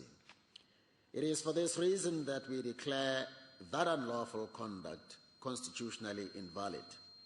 The declaration of the IEC's compilation of the National Common Voters Roll as unlawful, inconsistent with the Constitution and therefore invalid, will be suspended for 18 months from the date of this judgment. This suspension will allow the local government elections scheduled for August 2016 to be proceeded with, notwithstanding the defects in the National Common Voters Roll. And the IEC will have the opportunity to update the voters' roll by capturing reasonably available addresses during the period of suspension and cure the defects. Come 2019, the National Common Voters Roll would have to be free of defects for the purpose of the national and provincial elections. This obligation relates only to the post-December 2003 voter registration that should have been conducted in keeping with Section 16.3. Desirability and utility will hopefully nudge the IEC to also record the objectively available addresses of all pre-December 2003 voters, while it prioritizes the post-December 2003 voters for compliance. It bears repetition that Section 16.3 is undoubtedly prospective in its application. The IEC's obligation to record voters' addresses that are reasonably available arose only with effect from 17 December 2003. And it cannot therefore be for the courts to impose unbearable or near impossible obligations on organs of state and other institutions. To saddle the IEC with the ongoing obligation to update the voters' roll, as opposed to alerting it to the desirability and utility of doing whatever it can to have all reasonably available addresses sourced and recorded, is a power we do not have and a duty probably too onerous for the IEC to bear. Whether that obligation should rest on the IEC is a matter best left to Parliament to consider and determine. That said, we reiterate that the IEC would do well to optionally have all available addresses recorded from time to time. As for by-elections, they are ordinarily limited to very few districts in the country, and they do not always have to take place at the same time. The IEC should thus be able to ensure that a segment of the voters' roll that applies to a particular district is cleaned up of defects before its by-elections are held, any time after the August 2016 elections, but before 30 June 2018, which is a reasonable period of suspension and cut-off date for the correction of the defects in the National Common Voters Roll. For these reasons and those stated in the first judgment, all by-elections to be held following the August 2016 local government elections would have to be based on an updated voters' roll for the affected voters' district. The first judgment written by Madlanga J, in which Kampepe J and Tlandla J concur, sets the background to the case, resolves the applications for condonation, leave to appeal and direct access. It also decides that the appeal be dismissed, all of which enjoy the support of the majority judgment. It, however, differs from the majority judgment in two main respects. First, it goes further than the majority judgment and holds that Section 16.3 obliges the IEC to record all addresses that are objectively available, even the addresses of voters who registered before 17 December 2003. This is because of the functional twin purpose of Section 16.3 to facilitate the canvassing of voters and to enable those contesting elections to verify that voters are registered in the correct voting districts. Bearing this twin purpose in mind, requiring the inclusion of addresses of the voters' roll enhances the fairness of elections, which forms part of the IEC's duty under Section 191B of the Constitution. Omitting the addresses of voters registered before 17 December 2003 would defeat the very purpose of furnishing addresses. It would mean that those voters could not be canvassed in a direct and focused manner, nor could the validity of their registrations be verified. Madlanga J holds that on a proper reading of Section 16.3, the obligation to provide a voter's roll with addresses is ongoing. In his view, the IEC cannot be exonerated simply because the pre-17 December 2003 addresses were never captured. It must take reasonable steps to avoid those addresses, to obtain, I beg your pardon, those addresses, in order to comply with its continuing obligation. This purposive interpretation not only gives meaning to the IEC's obligation in terms of Section 16.3, but also accords with its obligations in terms of Section 191B of the Constitution. Furthermore, this interpretation is consonant with a wholesome exercise of the right in Section 19 of the Constitution, requiring the recording of even pre-17 December 2003 addresses better protects the constitutional rights to vote in and contest free and fair elections. The second point of difference with the majority is that the IEC's failure to record the addresses on the voters' roll, where available, was in breach of Section 190 of the Constitution. This is because the Electoral Act, of which Section 16.3 is a part, is legislation envisaged in Section 191A of the Constitution. The IEC's obligation to provide addresses in terms of Section 16.3 links up with its obligation in terms of Section 191B of the Constitution to ensure that elections are free and fair. The freeness and fairness of elections must be the focus of the management of elections in terms of legislation passed pursuant to Section 191B. 1A, I beg your pardon. In that context, failure to comply with an obligation imposed by Section 16.3 translates to failure to comply with Section 191B of the Constitution. The interconnectedness is such that Section 16.3 cannot be dissociated from Section 191B. Consequently, the IEC's failure to record addresses on the voters' roll is, according to Madlanga J., inconsistent with Section 191B of the Constitution and falls to be declared invalid. Jafta J, with Ngabinde J concurring, also penned a minority judgment in which he agrees that leave to appeal and direct access be granted and that the appeal be dismissed. But he differs on the order proposed in relation to the application for direct access. He holds that Section 16.3 requires the IEC to furnish addresses that are available to it and that an address would be available if it was obtained at the time of registration. In this context, Jafta J holds that available does not mean exist, but instead means in the IEC's possession. Further, he expresses reservations on the court's power to suspend the operation of an act of parliament, especially in circumstances where the Constitution does not expressly empower it to do so. He holds that this court should not grant an order that allows the IEC to use a flawed voters' roll in the elections, as this would result in unfair elections. Returning to the majority judgment, it bears emphasis that this is an exceptional case that cries out for an exceptional solution or remedy to avoid a constitutional crisis which would have far-reaching implications for our democracy.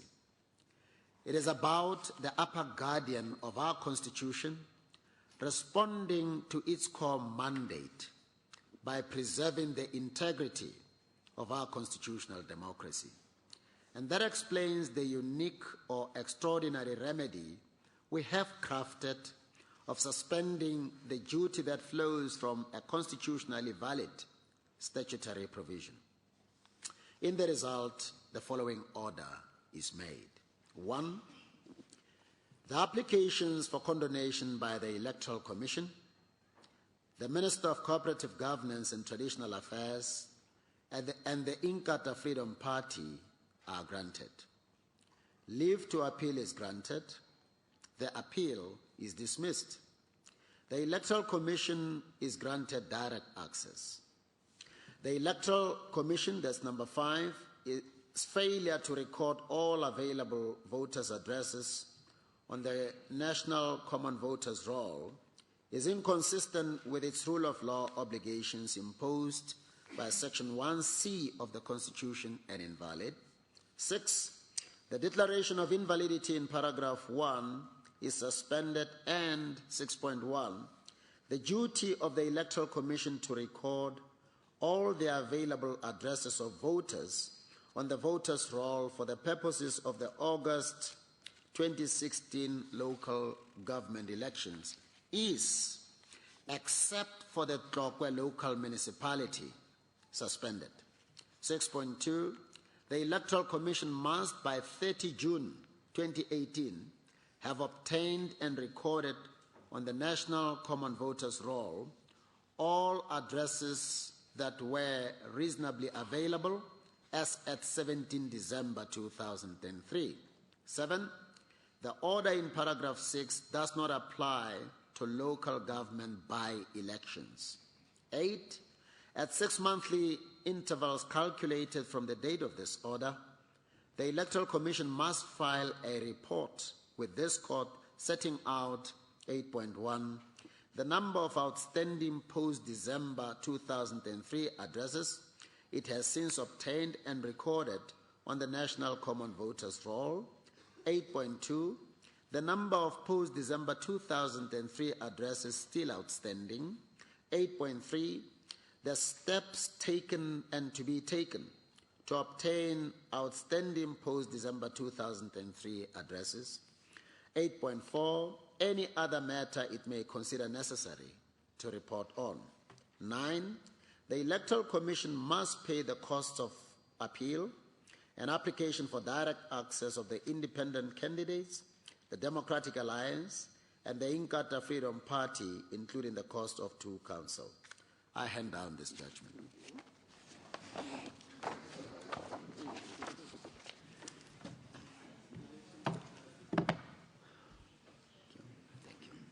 The court will adjourn.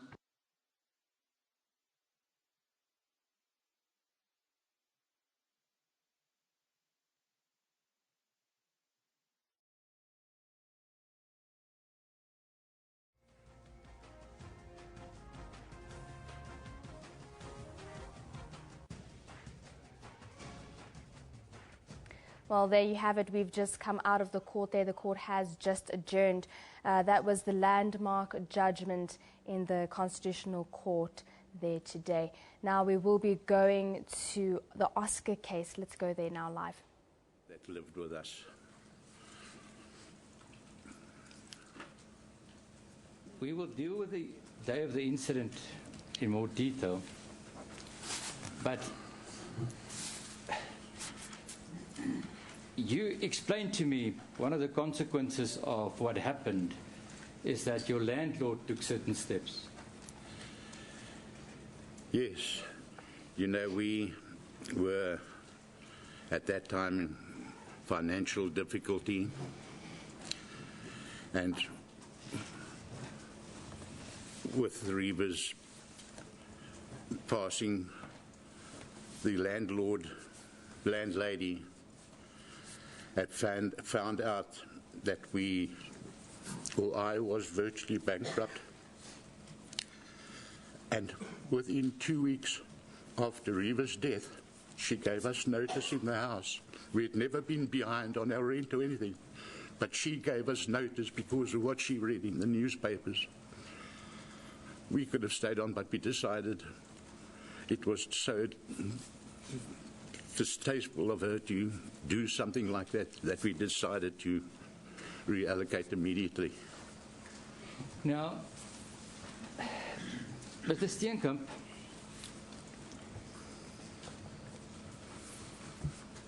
Kim also gave evidence that Reva indicated that she would one day wanted to look after you. Do you know that?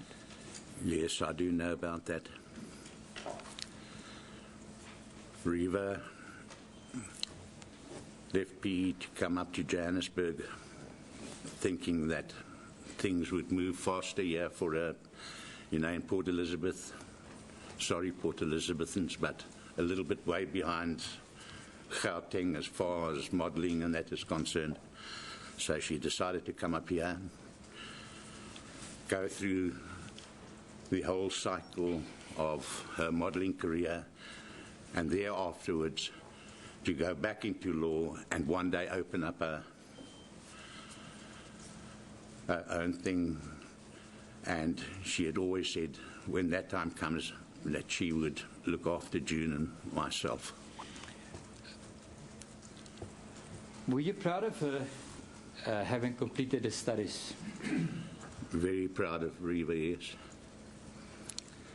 She got bursaries and she got distinctions, and she also helped herself by going through varsity. We paid June had taken out certain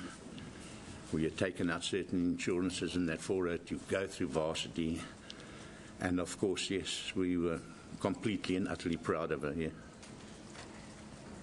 And as far as looking after you is concerned, you've indicated that at that time, financially, you were in a difficult time. But something interesting happened on that 13th. Yes, just before the 13th, Reva phoned a mom and said, "I'm on Tropica, you must watch." And June said, "Well, we'll have to, our DSTV is not working, so we'll have to do something about it." She says, "Don't worry, I will pay for that for you straight away, but just make sure that you watch the episode of Tropica." So she paid your DSTV on the 13th of February? That's right.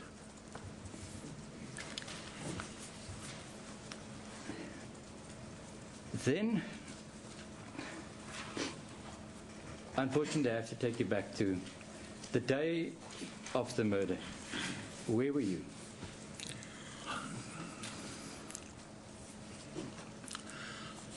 I was at work.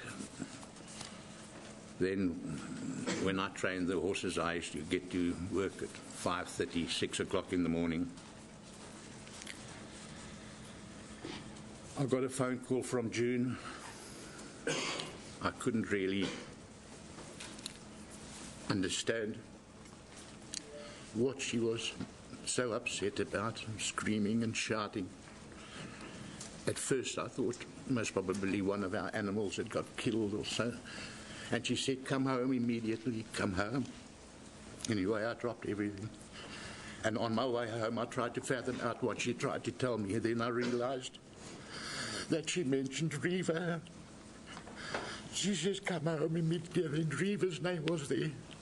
And that's when I started the panic. And then driving home, I realized more and more Reva's been killed. It hit me then.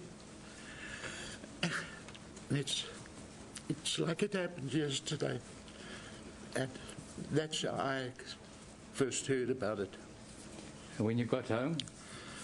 Oh, complete chaos. Thank God we had a friend of ours staying at the house. And if he wasn't there, I don't know. A friend of mine, Dave Cox. And he was trying to comfort June.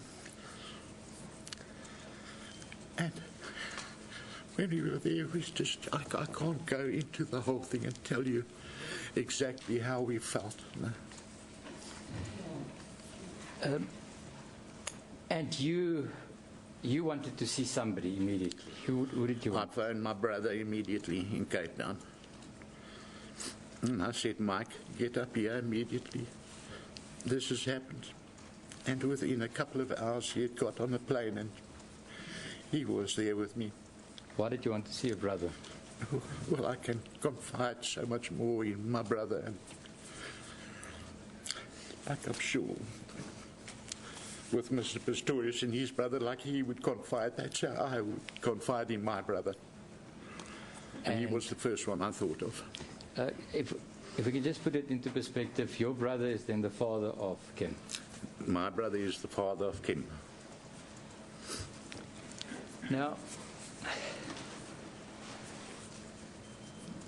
when you think back, and during consultation you told me of what happened that night in that house, what do you think of?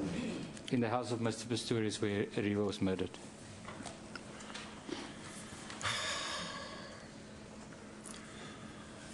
I personally think that there was an argument. I'm going to stop you, yeah. But allow me to stop the witness.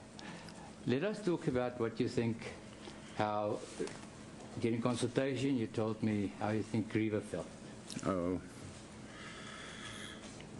Well, she must have gone through those split seconds. She must have been in so much fear and pain. That is what I think of all the time. I visualize that I can see it myself. It must have been absolutely and utterly awful. You, because of that, also tried to hurt yourself. Yes. Will you tell the court about that? At times, I thought with the pain that Riva went through, I used to just, I don't know whether I was going mental or whatever, but I used to take my fist and hit it up there against the walls with my knuckles. My injection from my diabetes, I used to take the needle and shove it and turn it into my stomach and my arms to see if I could feel the same type of pain, but no.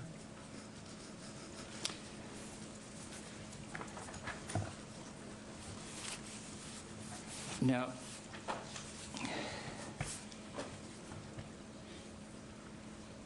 are you okay to continue? So, as far as your health is concerned, you said you had a stroke shortly after the incident. Yeah. And you've always also consulted doctors about your heart. I went to the doctor. They did tests on me. Just recently I had tests. I have to go into hospital in August for my valves in my heart. And also, I must, which I've held back with everything now, I must go for biopsy as well. You've indicated to me Riva's habit of phoning parents. That was very interesting. Will you explain that to the court, yes. please?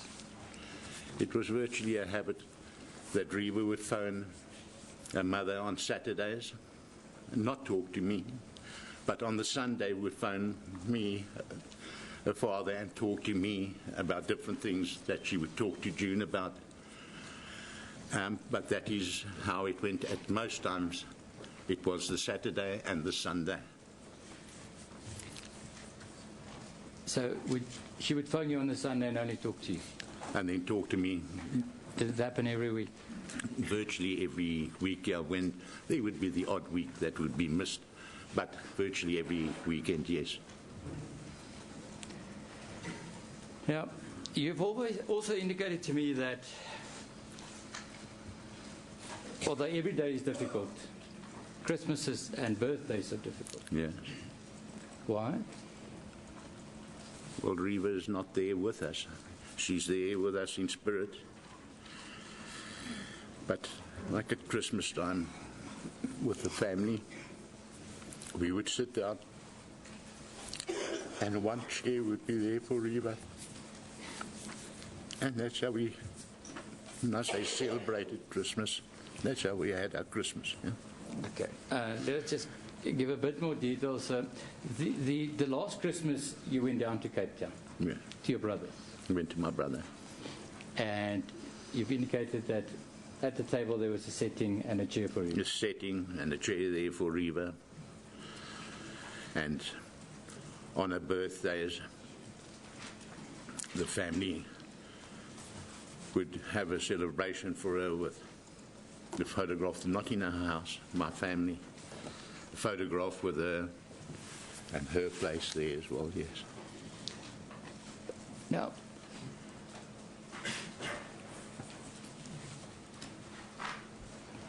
the relationship between Reva and the accused, did you know about that? I didn't know about it, no. Did she never tell you? I don't think the time was right for her to tell me, otherwise she would have told me. But I didn't know that there was a relationship. Now, have you had contact with the accused in this matter? No contact, but I do believe that through the lawyers there was something, but we, June and myself, declined the getting together and having a talk. Yeah. Now, a witness testified, and not only this time, but also the previous time, about the amount of money that you received every month after Reva's death. Yes.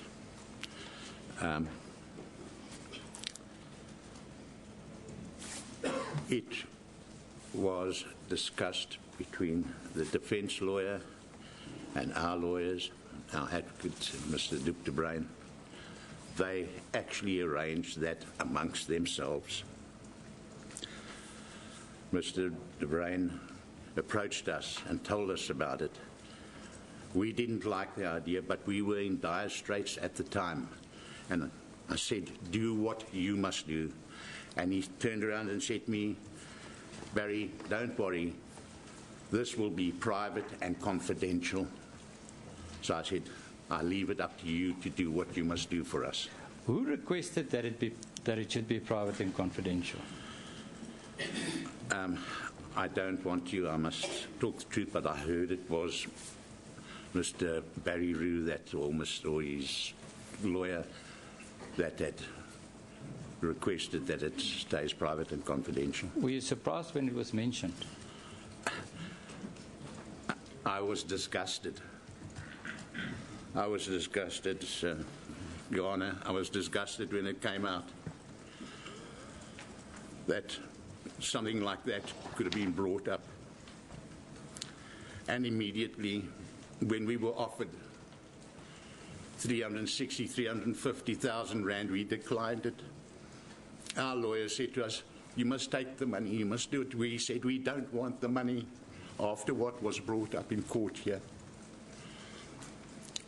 And anyway, I've learned to live with that now. It makes no difference. It's my daughter that's gone. It's not the money or anything like that.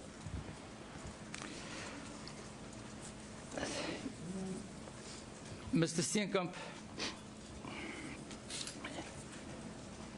have you seen any of the photographs of your daughter? The only photograph that I've seen was the photograph that you produced here in court. That's the only one I've seen, but I can imagine what it was like. And this is something that I want to ask the court now. A lot of people will disagree with me and think that I'm callous or whatever it is.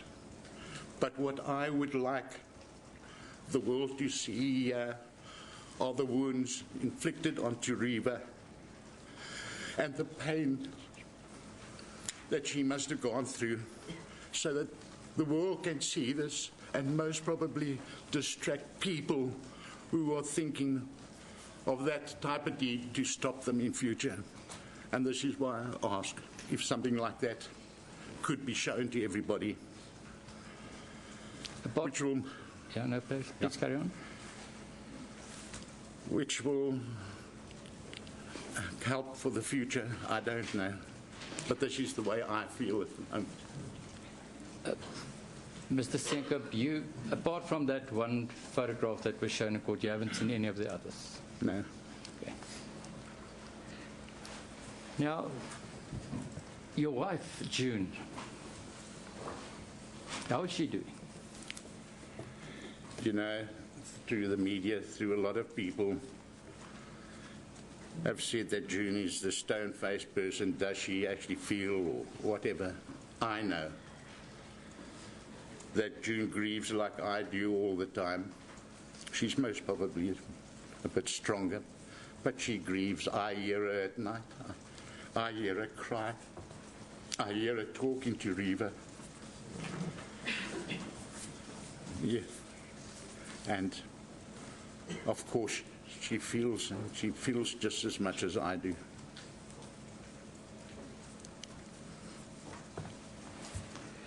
Thank you, Mr. I have nothing further. Thank you, Mr. Nell. Yes, Mr. Roux. Mr. Steenkamp, before your evidence, I consider to take you through the objective findings because I realize that due to the publicity and wrong versions in this case that it might be very hurtful to you.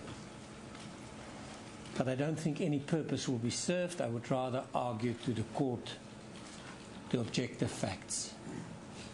So I'm not going to deal with that with you. But to say to you that we understand and we're really very, very sorry, and whatever we do can't bring her back, and whatever I say won't bring her back. Correct. We understand that,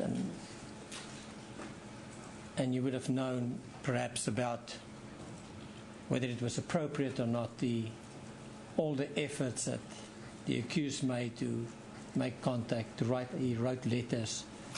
But you felt at the time that it was not appropriate, and we respect that. We felt at the time, sir, and I'm sure if you were in my position, you would have felt the same. Yes. But most probably the time will come when I want to talk to Oscar in private, not now. Yes, at a later stage. We respect that. I would like to talk to him, yes. Mr. Steenkamp, we respect it, and I can tell you as a fact that there's nothing that he wants more than that. So whenever it's appropriate, please, I think it should happen.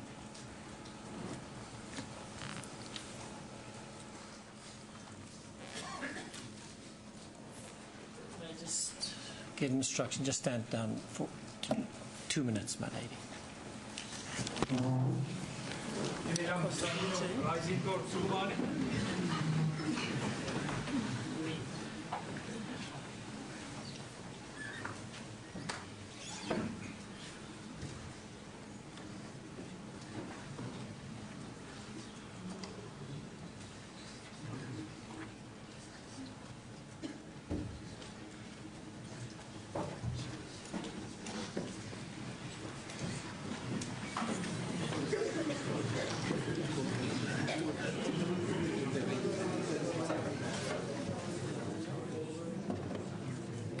Well, that is an absolutely devastating account from Reeva Steenkamp's father there, Barry.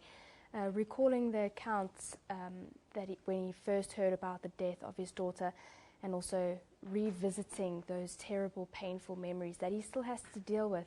Of course, he also just mentioned that he would, at a later stage, like to have a private conversation with Oscar Pistorius. But we will be taking a short break. Stay tuned for more after this.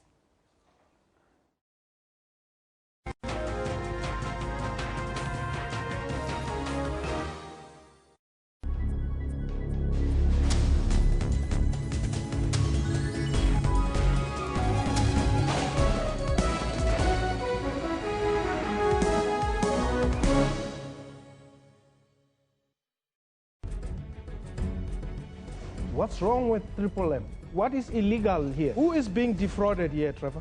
It is about the best interest of the citizens of this country. But the citizens are the ones who are playing, who are members or participants in this. If you put in 15,000 rand, after 12 months you get 1.2 million rands. I mean, who wouldn't go for this? Watch Question Time with me, Mpho Tsedu, Monday to Thursday at 5:30 p.m. on the SABC News channel. Other person has been shot dead and another is in a critical condition in hospital. The CRL has laid charges against controversial televangelist Paseka Motsoneng. More than 1.3 million South Africans have been added in the past 2 registration weekends. The International Monetary Fund warns that policy uncertainty could dampen economic growth in South Africa. And all eyes are on the new Bok coach, Alistair Coetzee, his challenge to keep everyone in the country happy.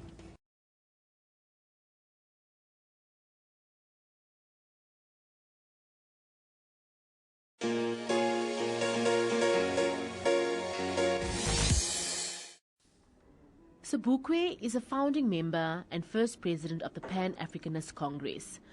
His activism led to his incarceration on Robben Island. Now, Sobukwe has been given a voice in the form of an exhibition. His life depicted on life-size canvases. His love for family also recognized. Even from the comments we heard from the public is saying that he's not actually recognized as a struggle icon like other icons. So they say that there's not even a school named after Robert Sobukwe. So there's really a cry in the ordinary public to say that we are not recognizing Robert Sobukwe to the best of his abilities, that he struggled for freedom as well. For his family, a long overdue tribute. He was a man of many interests, which he held dearly. He was a proud founding member of the Pan-Africanist Congress and very proud of his association with the Pan-Africanist Congress. But he wasn't just that. He was also a proud educationist, a teacher. It's something he held in high regard, the teaching profession, and he was that. And we want that whatever role we'd play to convey his legacy to as many people as we can. The public intrigued by his life. I was born in 1961, okay, and so those were the years and that. And I was always really interested in these figures, and I knew he was a great man, but not really recognized. I think it's fantastic that they can showcase this to the world and to the people who live in South Africa. It's important. Sobukwe died on the 27th of February in 1978.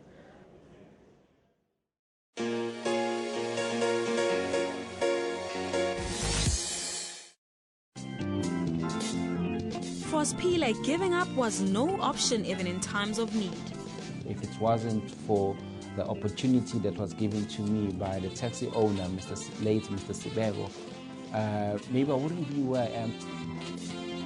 The taxi industry is also occupied by people with a vision. There are quite a few taxi drivers with at least matric. And they had a next door neighbor who owned taxis, and they asked him for a job. He now owns a law firm and he believes that challenges are meant to be conquered. Once you step on top of them, you are able to be on another level and they remain under your feet. He says hard work granted him his dream of becoming a lawyer of note. I don't really believe in miracles. People work. Join Puleng Mulibati every Friday at 17:30. The cotton field story is being told through patchwork by artists to celebrate the diaspora in America. Vitally important in telling the stories of what is happening in the refugee crisis, migration, with questions of immigration, and I believe I, as an artist, have a moral obligation to tell these stories. It's through paper, brush, and paint that the different faces of women are reflected by this prolific painter. Women face a lot of challenges, discrimination, sexism, and a lot of other negative. In my paintings, I try to send a different message. Place of the G-Men and Father Huddleston's mission. Place of Balanski's and the Odeon Cinema, and that's never. Join Refilwe for that 1 hour weekly dose of arts and entertainment news every Saturday at 12.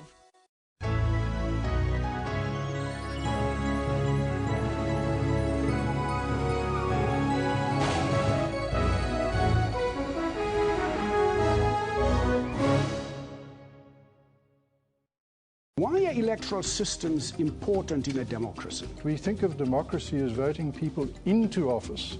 The other side of the coin is that we would be more empowered and more accountable in politics if we could do the opposite, is vote them out when they don't deliver. Politics is about who gets what, when and how. If you look up on the internet as to how the head of state is chosen, it says monarchy. We should not refer to an election as a contest. So we should not shy away from the fact that an election is a contest. Of course, I do admit that it's not a bloody contest, or it shouldn't be a bloody contest. It shouldn't be a bloody people, contest. Fight and, of course, and it should also not be a beauty contest. Then it shouldn't be also a beauty contest either. Swiss people, for example, can travel internationally with a cantonal passport, not even a national one.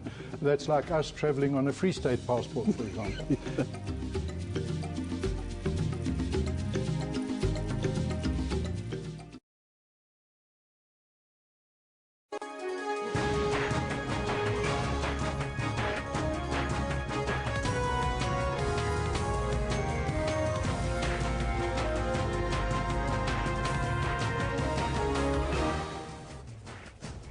You're still with Newsroom here on SABC News. Very good morning. If you've just joined us, Rene Vest is with us as always, and so is Kendall Makamate on the sports desk. Good morning. Heart-wrenching, gut-wrenching, heartbreaking. That was the testimony of Paris Steenkamp this morning. Every father, every parent, every mother in the country felt that. Of course, we ask you the question, how do you view the first day of Oscar's sentencing procedure? That was yesterday. Of course, there's more to add. You can tell us about what you think of what just happened in court. Very, very difficult for any parent to watch what that was. Anyhow, time for us now to wait for the recess to finish. I'll be back in court at 11:30. We'll go to Rene Vest for the morning's news.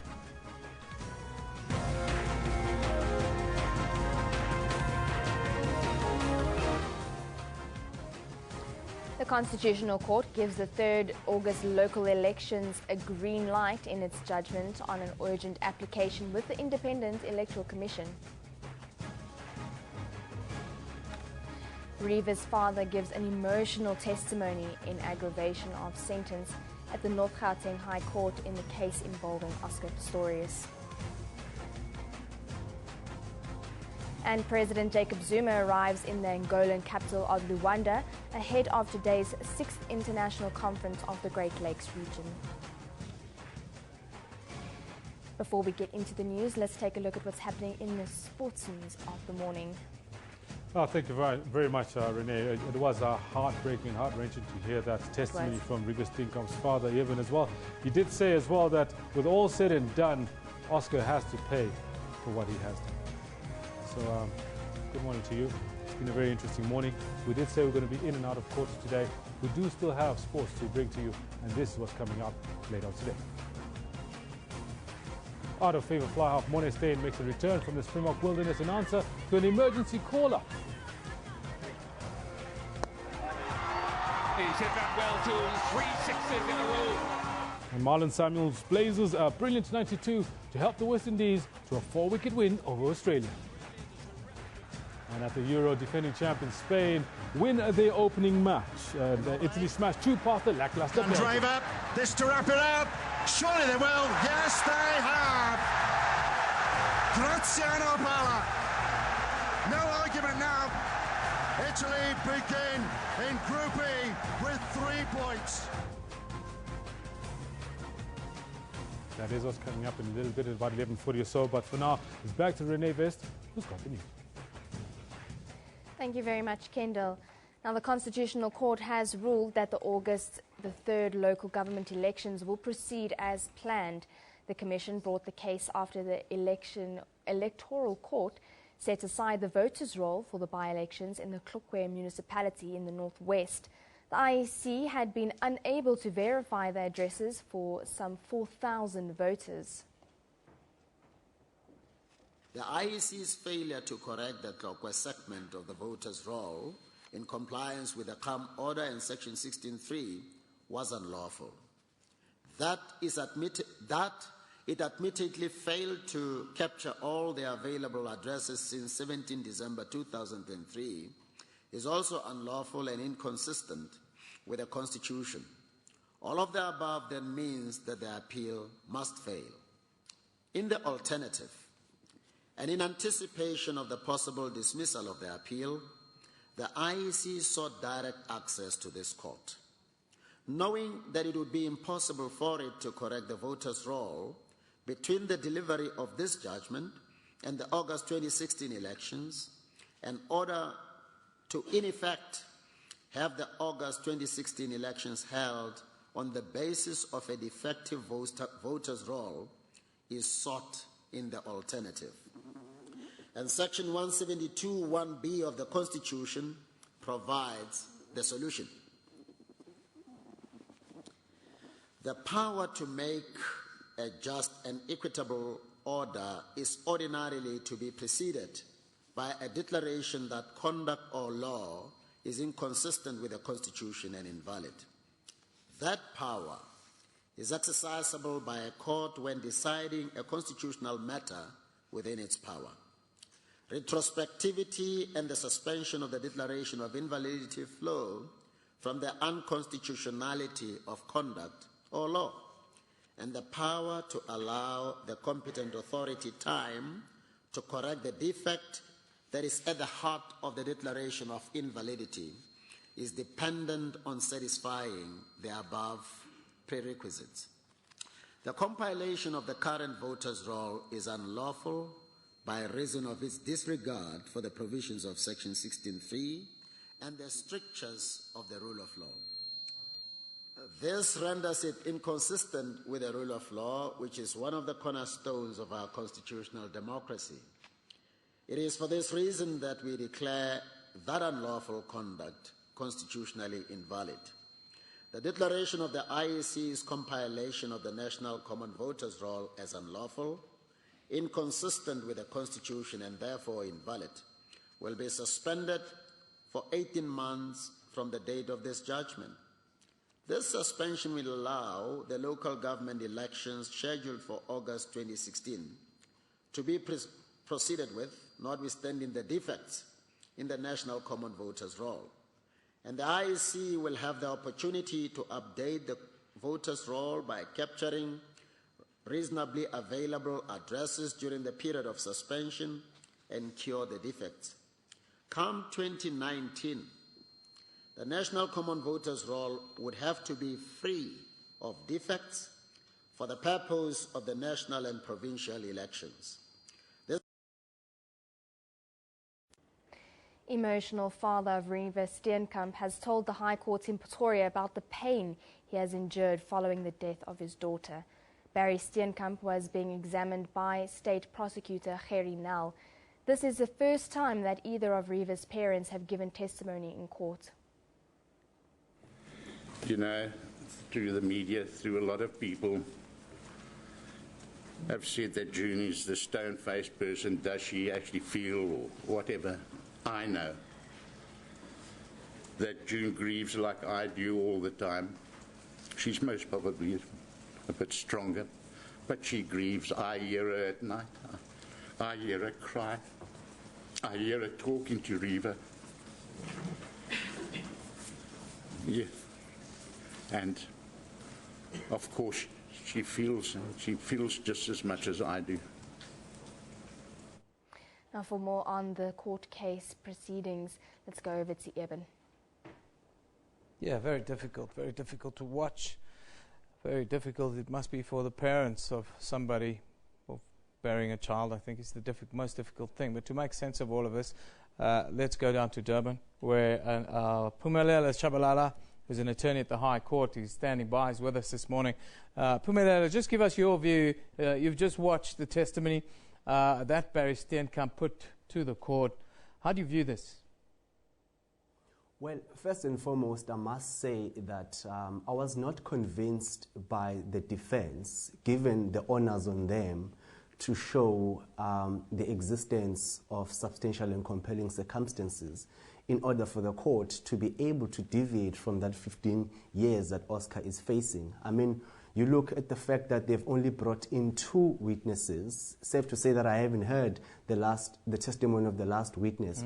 One would have thought that perhaps an additional witness who would appear to be independent in the court, ordinarily that would have been your probational officer who would give a report or a statement rather concentrating on the crime itself, the accused, as well as the facts that were proven during the judgment. But that has not happened.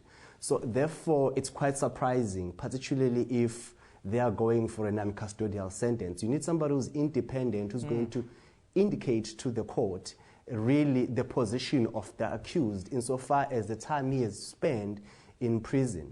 So therefore now it then makes it, to me, somewhat easier for the state to go for the maximum sentence, for the one that they want, particularly if you were listening to Mr. Steenkamp's testimony.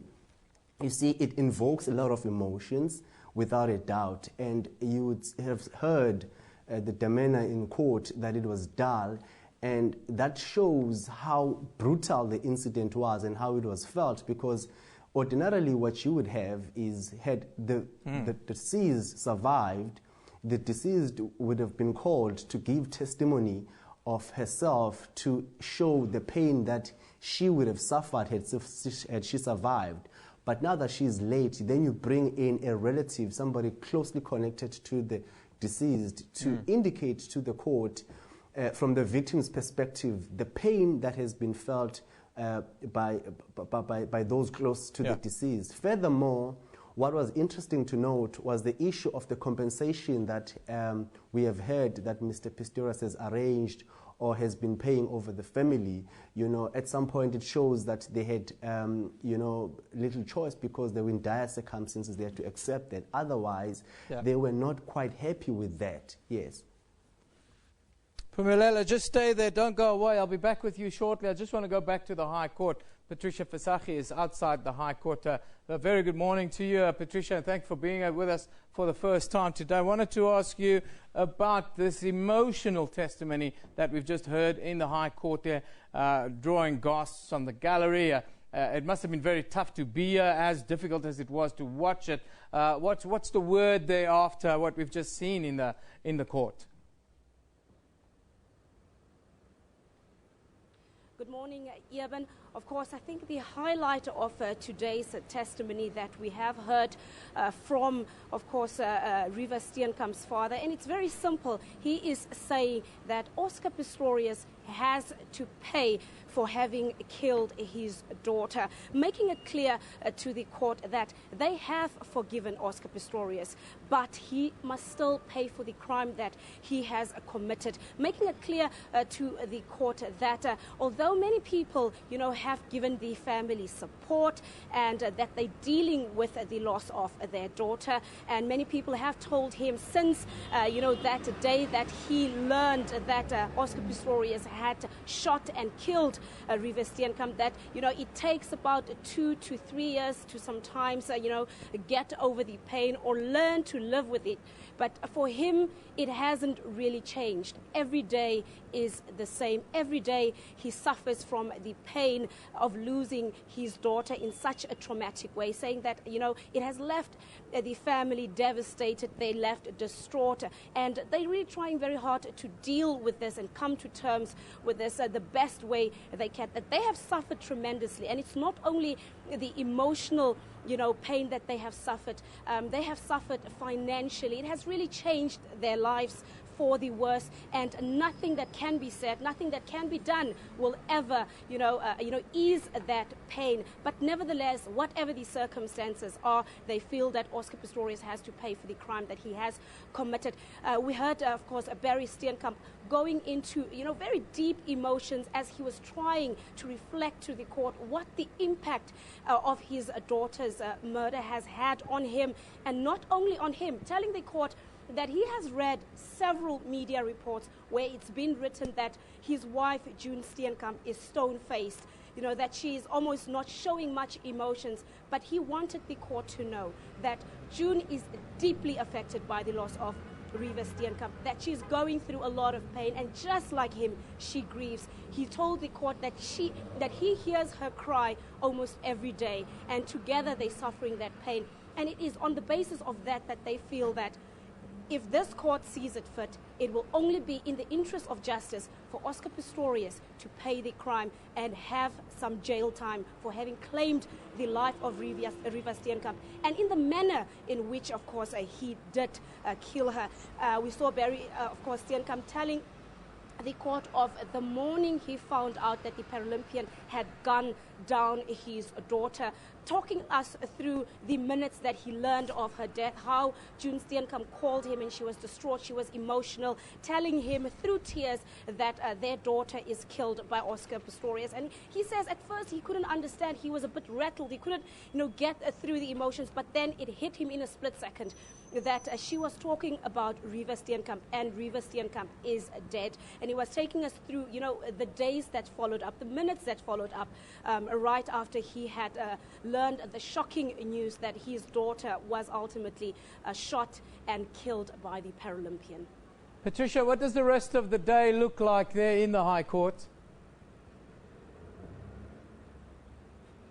Well, of course, after the emotional testimony of Barry Steenkamp, and, I think even members of the media felt overwhelmed when we listened to that testimony. It's perhaps one of the most emotional testimonies and experiences that we've all observed since the inception of the Oscar Pistorius court case about 2 years ago. It really grabbed the attention of everybody and almost brought most of us to tears listening to him pouring out his heart. So we expect, of course, the state to call their next witness. We're not sure exactly who the state will be calling at this moment. Of course, it means Barry Steenkamp's testimony is concluded.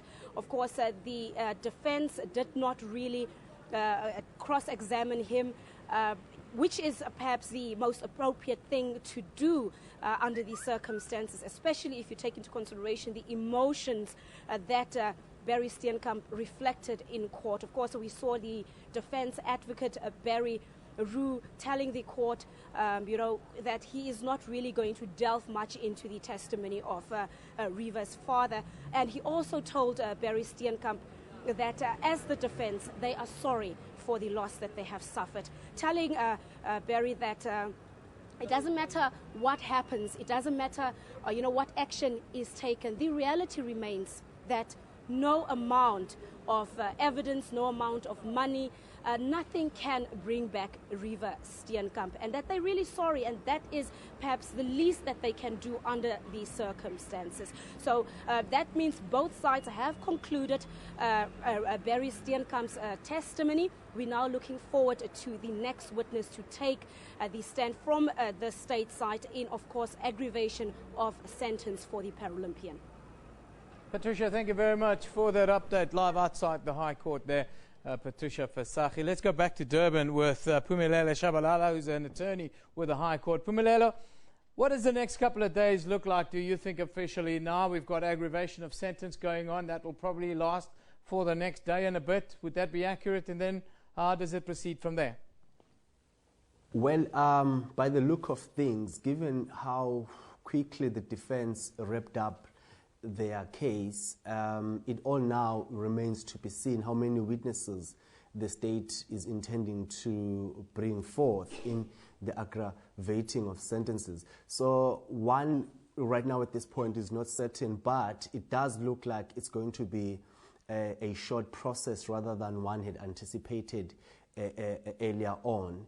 And also I must say, well, adding on to the journalist in Pretoria right now, that I think that Mr. Berrooks is one of the greatest advocates we've got. I mean, the fact that he did not, cross-examine Mr. Steenkamp, was a very great move. I mean, he is using, he's given little to work with, unfortunately. So I feel that stunt of not cross-examining Mr. Steenkamp actually does somewhat work in their favor to some extent. So in answering back to your question, to me it seems like it's not going to be long now. Talk to us quickly about Judge Thokozile Masipa, the kind of pressure she must be under, this coming back to her court and her having to, put a different sentence on the entire proceeding.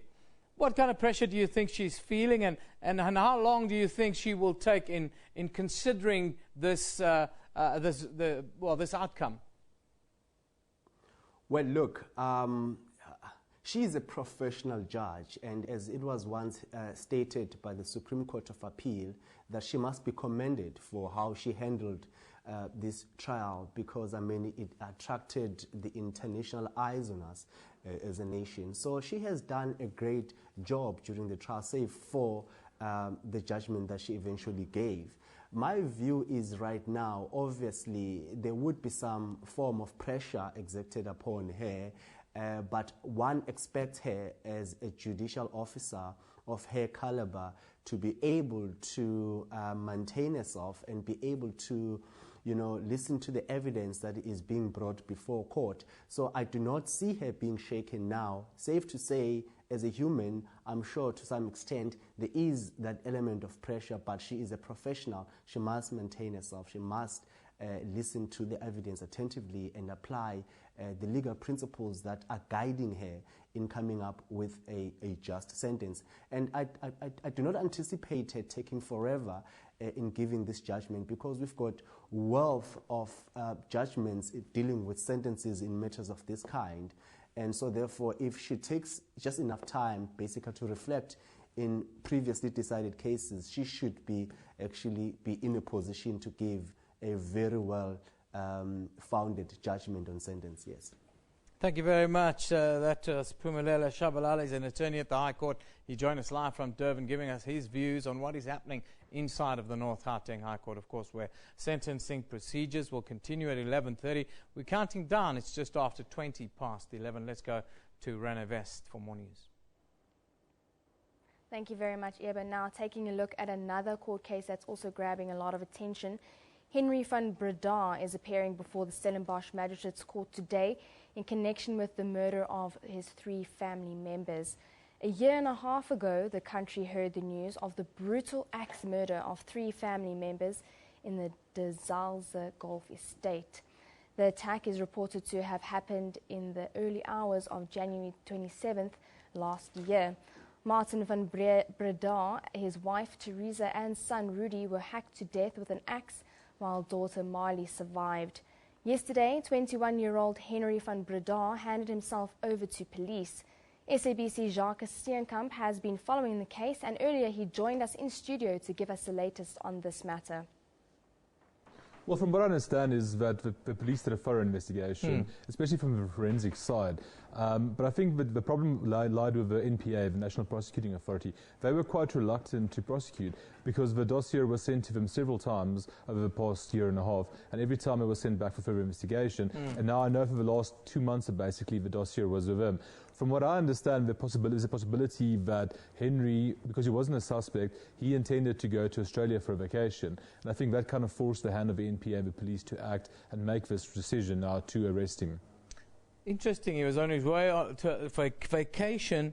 What prompted them, then Henry van Breda, to come forward to police sort of out of the blue a little bit? Well, to be honest, I mean, all the evidence points to him. And from what I understand from my sources, yesterday morning the NPA had a meeting and they decided to issue a warrant of arrest. So from what I understand from the whole procedure is what they gave him a time, like 3:30, he's got to report to the Stellenbosch police station to hand himself over. Otherwise, they will arrest him in public most likely. So I think he was given the opportunity to hand himself over with his attorney pending the trial now for the criminal procedures.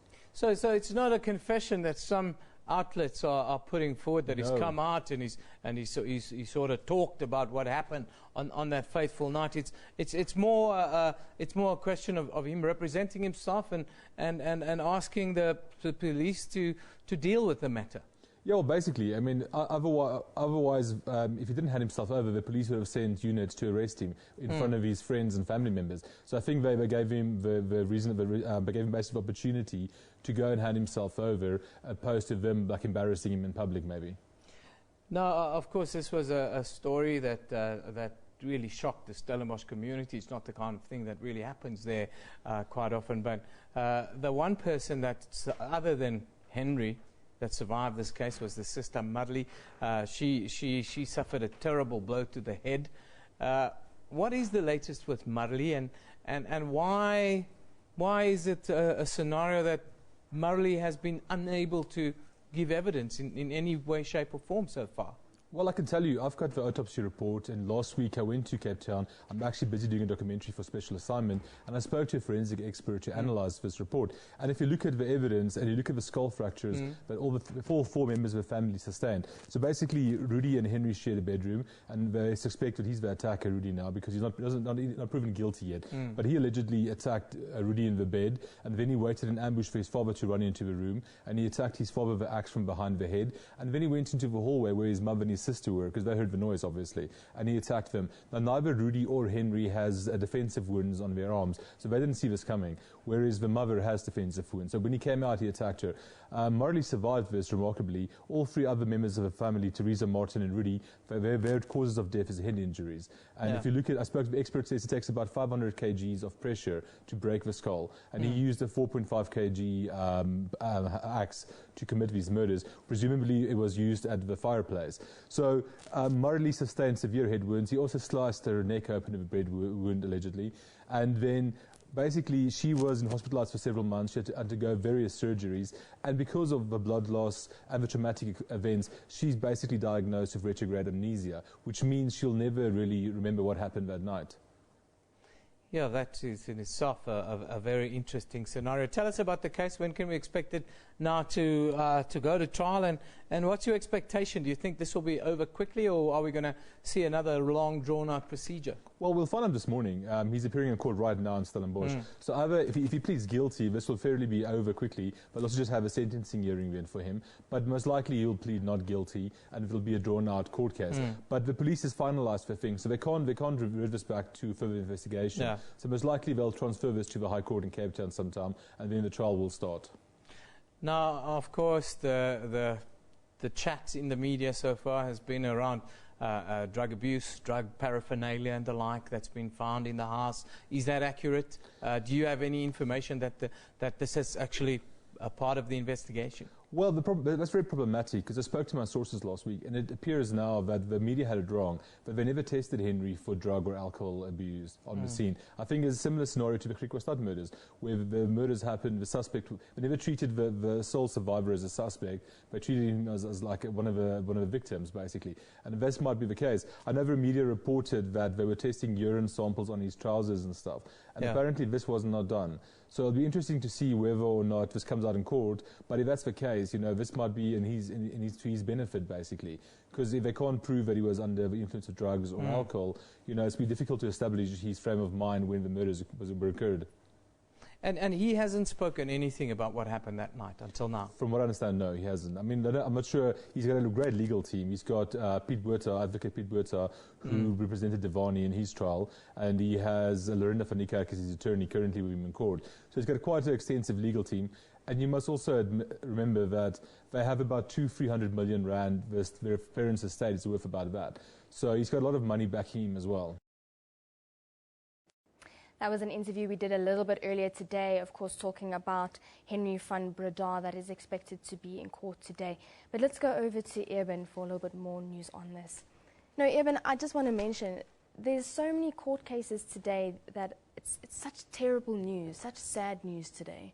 Yeah, it is sad news, but we must always keep perspective. You always get the worst things in the court in every country, and today is sort of a culmination of what's been going on. But parents being killed by their children, it's a kind of theme that we see today a little bit. It is very personal for us here at the SABC with Hope Zinde and her son being accused of the murder, and the Van Breda one, an axe murder of your parents. And then I think the most gut-wrenching probably for you and for me was Barry Steenkamp, wasn't that so? Yes, terribly. I think he must have definitely, you could feel his pain in his testimony today, and I think a lot of the people in the country also felt that today. Yeah, I think so. I mean, I certainly did when I saw that. But then again, I think we've all followed Barry Steenkamp for the last couple of years, and we've seen that this is a man that has been absolutely destroyed by the death of his daughter, and to see it play out in court in the way that it did, I think for all of us in South Africa who've been following him and following the family and following the case, it's sort of been a combination of that. I think you're quite right. But we'll have to see maybe, the closing arguments and finally justice being served in all of these cases will perhaps help those. Yeah, we've got a long way ahead of us, and one should never prejudge anything. But if that is anything that I've learned, it's certainly very disturbing, the kinds of cases and the kind of social issues that we're facing with on a sort of deep personal level. Of course, just to get back to business, we've asked you a question: how do you view the first day of Oscar's sentencing procedure? We also asked you, what do you think of Barry Steenkamp's of his really emotional testimony now? And Molile Magubani says, Newsroom, who Oscar was and did before the crime does not change the fact that he took someone's life and should be jailed. Hashtag Oscar Pistorius. Mahudi Kennedy says, Newsroom, much as Oscar can be portrayed to have been a good, caring person, a life was lost here. Riva won't come back. Oscar, go do the time, says Mahudi. Lechasa, oh my gosh, all what happened yesterday is a waste of time. Let him go to jail. Life sentence. Life sentence, no less, says Lechasa. Del February says, Newsroom, if live TB robbers can get 15 years without killing anyone, surely a convicted murderer should get much more than 15 years. Yes, Dale, that is a case in point. You've got a point there. Marit, is it Marit or Mariette? Recipes to live for. Says, Newsroom, please. He suffered enough. He pays his price on a daily basis. God bless Oscar Pistorius. What about the price that the family of the victim paid here, Marit? It's very easy to side with somebody in this case, but we've had a very emotional bit of testimony this morning from Barry Steenkamp. Those are your tweets. Very split, of course, as we are on everything in South Africa, and no, it should not be racialized, this one. We're going to take a short break. When we come back shortly after 11:30, hopefully we'll go back inside the North Gauteng High Court.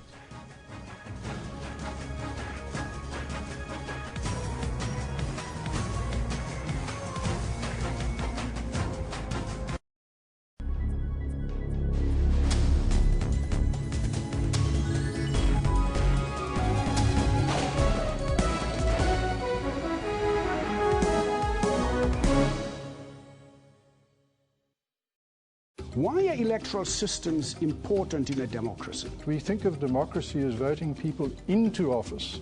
The other side of the coin is that we would be more empowered and more accountable in politics if we could do the opposite, is vote them out when they don't deliver. Politics is about who gets what, when and how.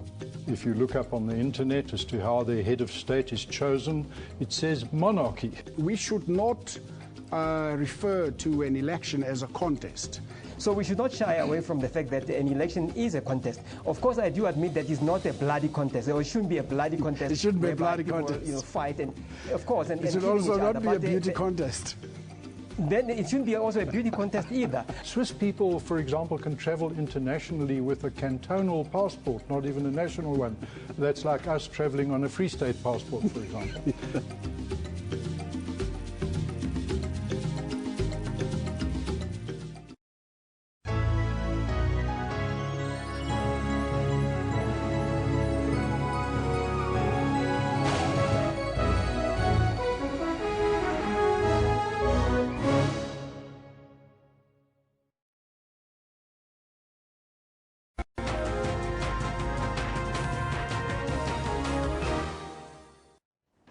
The Northern Cape Education Department is hosting a 3-day provincial education summit from today, the 13th, until 15th in Kimberley. Now, more than 400 high-ranking delegates from government, private sector and the education sector are expected to attend. The summit will focus mainly on improving quality of teaching and learning, and the tracking of improvements in the quality of teaching, and also focus on provision of infrastructure and teaching materials. Now, Northern Cape Education MEC Barta Bartlett is in the Kimberley studio to talk about the summit. While we are having the summit, we had last year, our results of the matric results really dropped. And after that, we had an assessment and saw that fit that we must have education summit this year. But we'll start tonight with a gala dinner and then proceed to the first day on Tuesday and the second day on Wednesday. And after that, we really want to see that we do have the results that we want.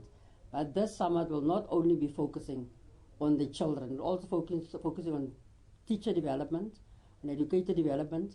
And the reason why we are having this is to make sure that we come out of this, not only by 2030, that we must see that we have value for money and a good quality education. There are challenges in the Northern Cape when it comes to too many learners being packed in the same in one class, and the SADU have been complaining about that. So what is the department doing in terms of that? Yeah, it is actually a problem, because in most of the classes we have the teacher ratio by then was 1:35. Now we are sitting with some of the children saying they are sitting 56 children in one class. And the teacher union, SADU and the other structures, we sat together around the table and said we must see what we can do to have quality education. Now we can't have a situation where we are sitting with a lot of children in a class with one teacher that must teach it, and then we want to expect quality education. Now what we are going to do in that, we are, except for remunerizing the children, we already built schools, and last week in Namaqualand, we opened the school in Maikiskloof for us to have more classrooms and more teachers. And then we are still having 2 other schools, one in Rodapan and one in Jankem, which will also open. And that is to minimize the children in the class. And then after that, we're really need the parents also to be involved in the teacher structures, and we also want to motivate our children to become teachers. And we as the Department of Education can commit ourselves that we will really help these children, because every day a child is born. And every day some of the teachers are resigning because of misrepresentation, not in government, but what they think, and some want their money. So we really want to also speak to the teachers and told them not to resign anymore, and that we'll definitely see that. I don't know will it be possible to 35 children in the class for now, because we are a lot. But in building schools, we are also trying to build 7 schools, which will also build this year, or it will not be this year, but this year and next year. Now, I also understand that there's an issue when it comes to teachers not having an adequate training in terms of teaching in class. So at the Lekgotla that was held in March this year, it was decided that teachers will be taken in for training. And how soon can we see that happening? We are already busy with that, except for the training of the grade R, because to us start at grade R is also one of the most important things. So we will educate also and train grade R practitioners. And we are also we are also busy with this teacher development training. So whilst we have a problem with, say for instance, teachers to teach math in schools or science in schools, and we don't have a lot of the teachers. But I think of this, the budget, if you listen to the budget that I had during this year, there's more money available. So I think for teacher development, there will definitely be more money available also. Okay, and then in terms of the summit, is this a once-off thing, or can we see more summits being held in the province? It can be a once-off thing because we had in the past a summit, but then it was called the Culture of Learning and Teaching Summit. And because of last year's drop on matric results, we as a government sat together and said we will have this summit. But to improve the results of the children, even to improve teacher development, we are going to have definitely more summits. And not only to focus on the matric results, but to focus on quality education. That brings us to the end of the news for this hour. But Kendall is standing by with your sports news.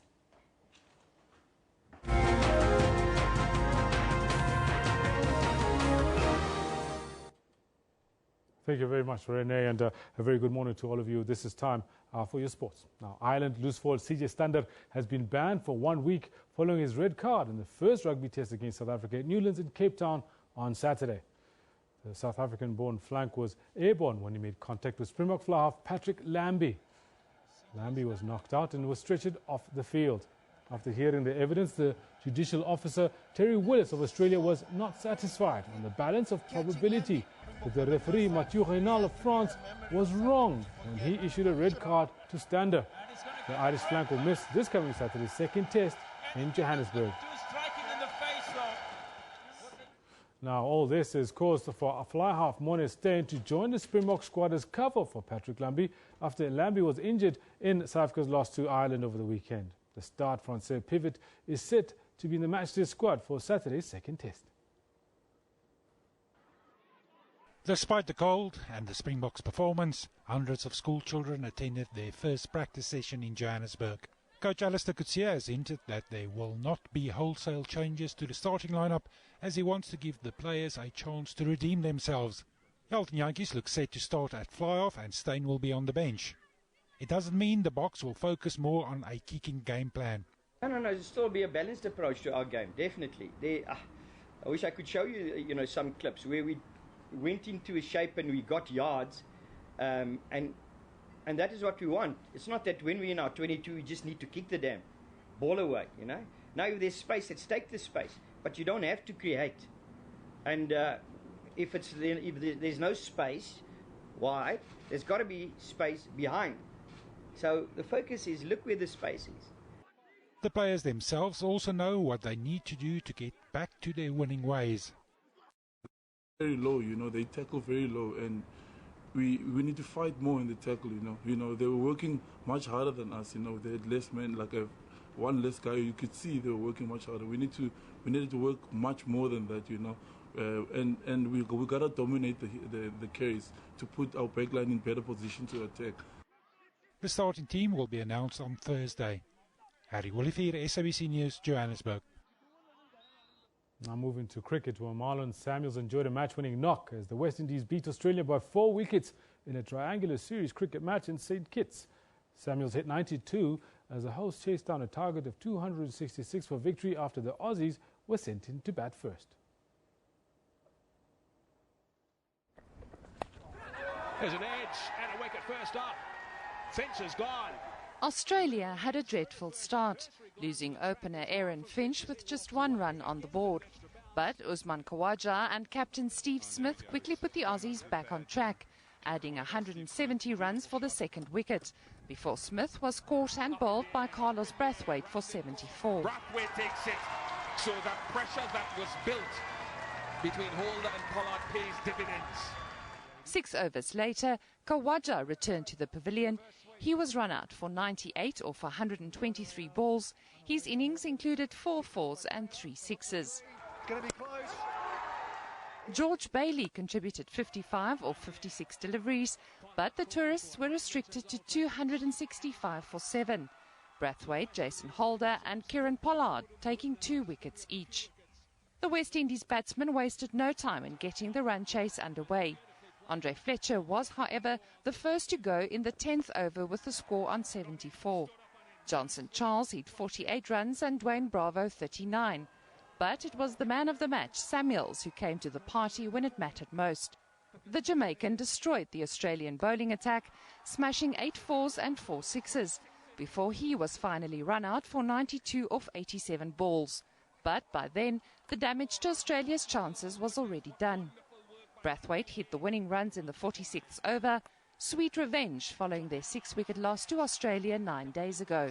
It's going to be a couple of paces only for these two guys to get back to wrap up victory for the West Indies. What a good win that is. That's a beauty. The batsmen really put up their hands today. I couldn't fault them. I thought Johnson Charles and Andre Fletcher were outstanding.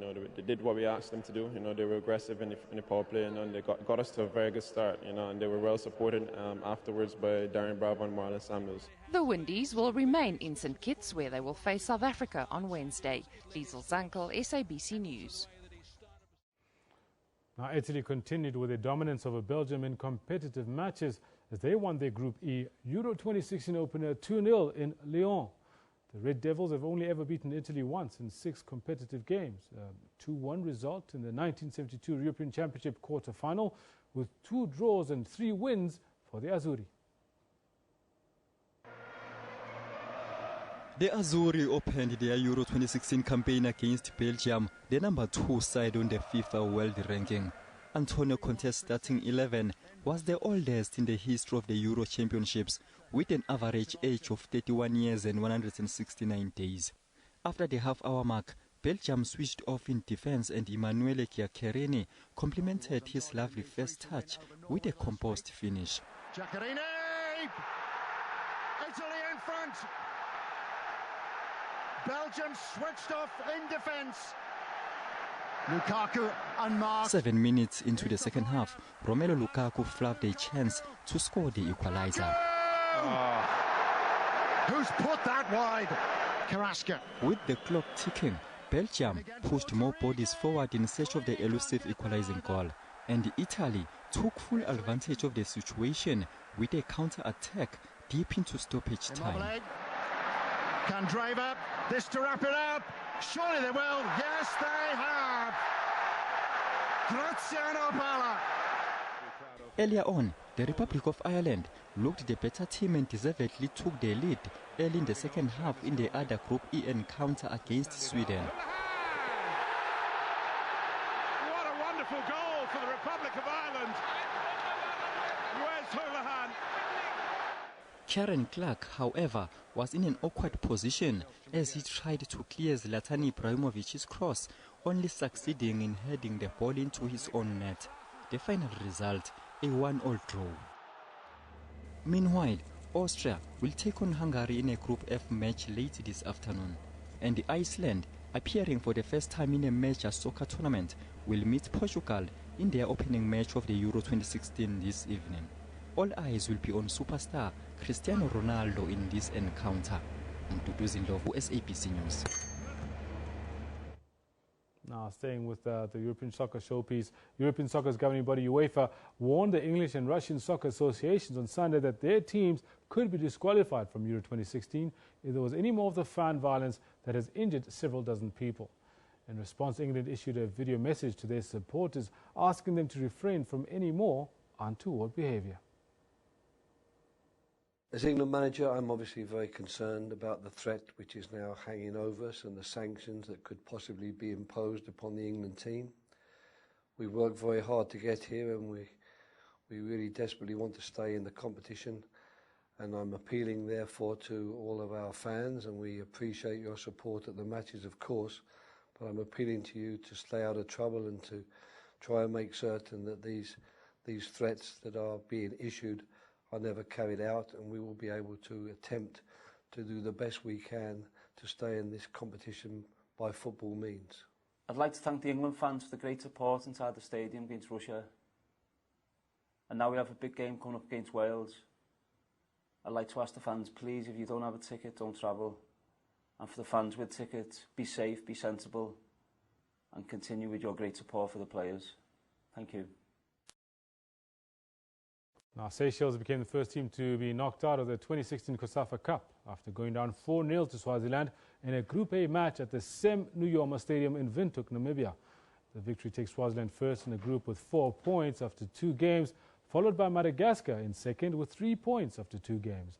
Zimbabwe not far off with a single point after the first round 2-2 draw against Swaziland.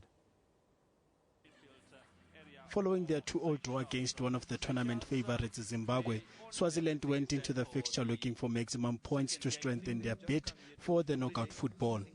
While on the other hand, the Celsius were in search of their second win of these games since making their debut in 2005. Swaziland looked more promising of the two teams early on, however, the first real chance of the game fell for Celsius. It was not long though before Swaziland opened the scoring courtesy of Felix Bodanest with 15 minutes into the contest. Swaziland should have taken a 2-goal cushion after breaking on the counter only for Sabelo Nzinisa to squander a sitter. With 11 minutes before the break, Swaziland was not to be denied their second after Celsius' defense made a meal out of Tony Tabet's corner kick. The second stanza started differently with the Celsius enjoying a reasonable amount of ball possession as they looked to find a breakthrough. And for their efforts, they were rewarded with a free kick in a dangerous position, only for Swaziland goalkeeper to deny them with a brilliant save. They were soon made to pay after failing to make most of the ball position they enjoyed in the opening exchanges of the second half. Njabulo Ndlovu with the scorer this time around. However, they were not done yet, with Wandan Hleko grabbing his first of the contest from a set piece. Joseph Mohale, SABC News. And in closing, the PSL promotion relegation playoff battles rage on, even as the domestic soccer league has ended for the year. With 3 matches played and 3 to go, Highlands Park are the front runner of the 3 teams to be playing in the Premier Soccer League next year. Let's take a quick look at upcoming fixtures for promotion to the PSL. As you can see, a quick reminder of the results was a 3-0 win for Highlands Park against Mbombela. Then Mbombela beat University of Pretoria 1-0. Highlands Park meeting Ducks and beating them 1-0 at the Makulong Stadium. Then tomorrow afternoon, we've got at the Makulong Stadium, Highlands Park are hosting Mbombela United. Mbombela then have a return match against Tuks, and Tuks last match at Tuks Stadium on the 22nd of June. They will be playing Highlands Park, who I say my money is on them going into the PSL. But you know what? Soccer is a very strange game. We'll find out after they play. That's where we leave it with this sports bulletin. Let's have a quick look at what's happening with the weather forecast.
Well, that's where we're going to leave it with all of that. My name is Kendra Makhamate. And I'm Renee Vest, and from the Newsroom team, we will see you again tomorrow. Bye-bye.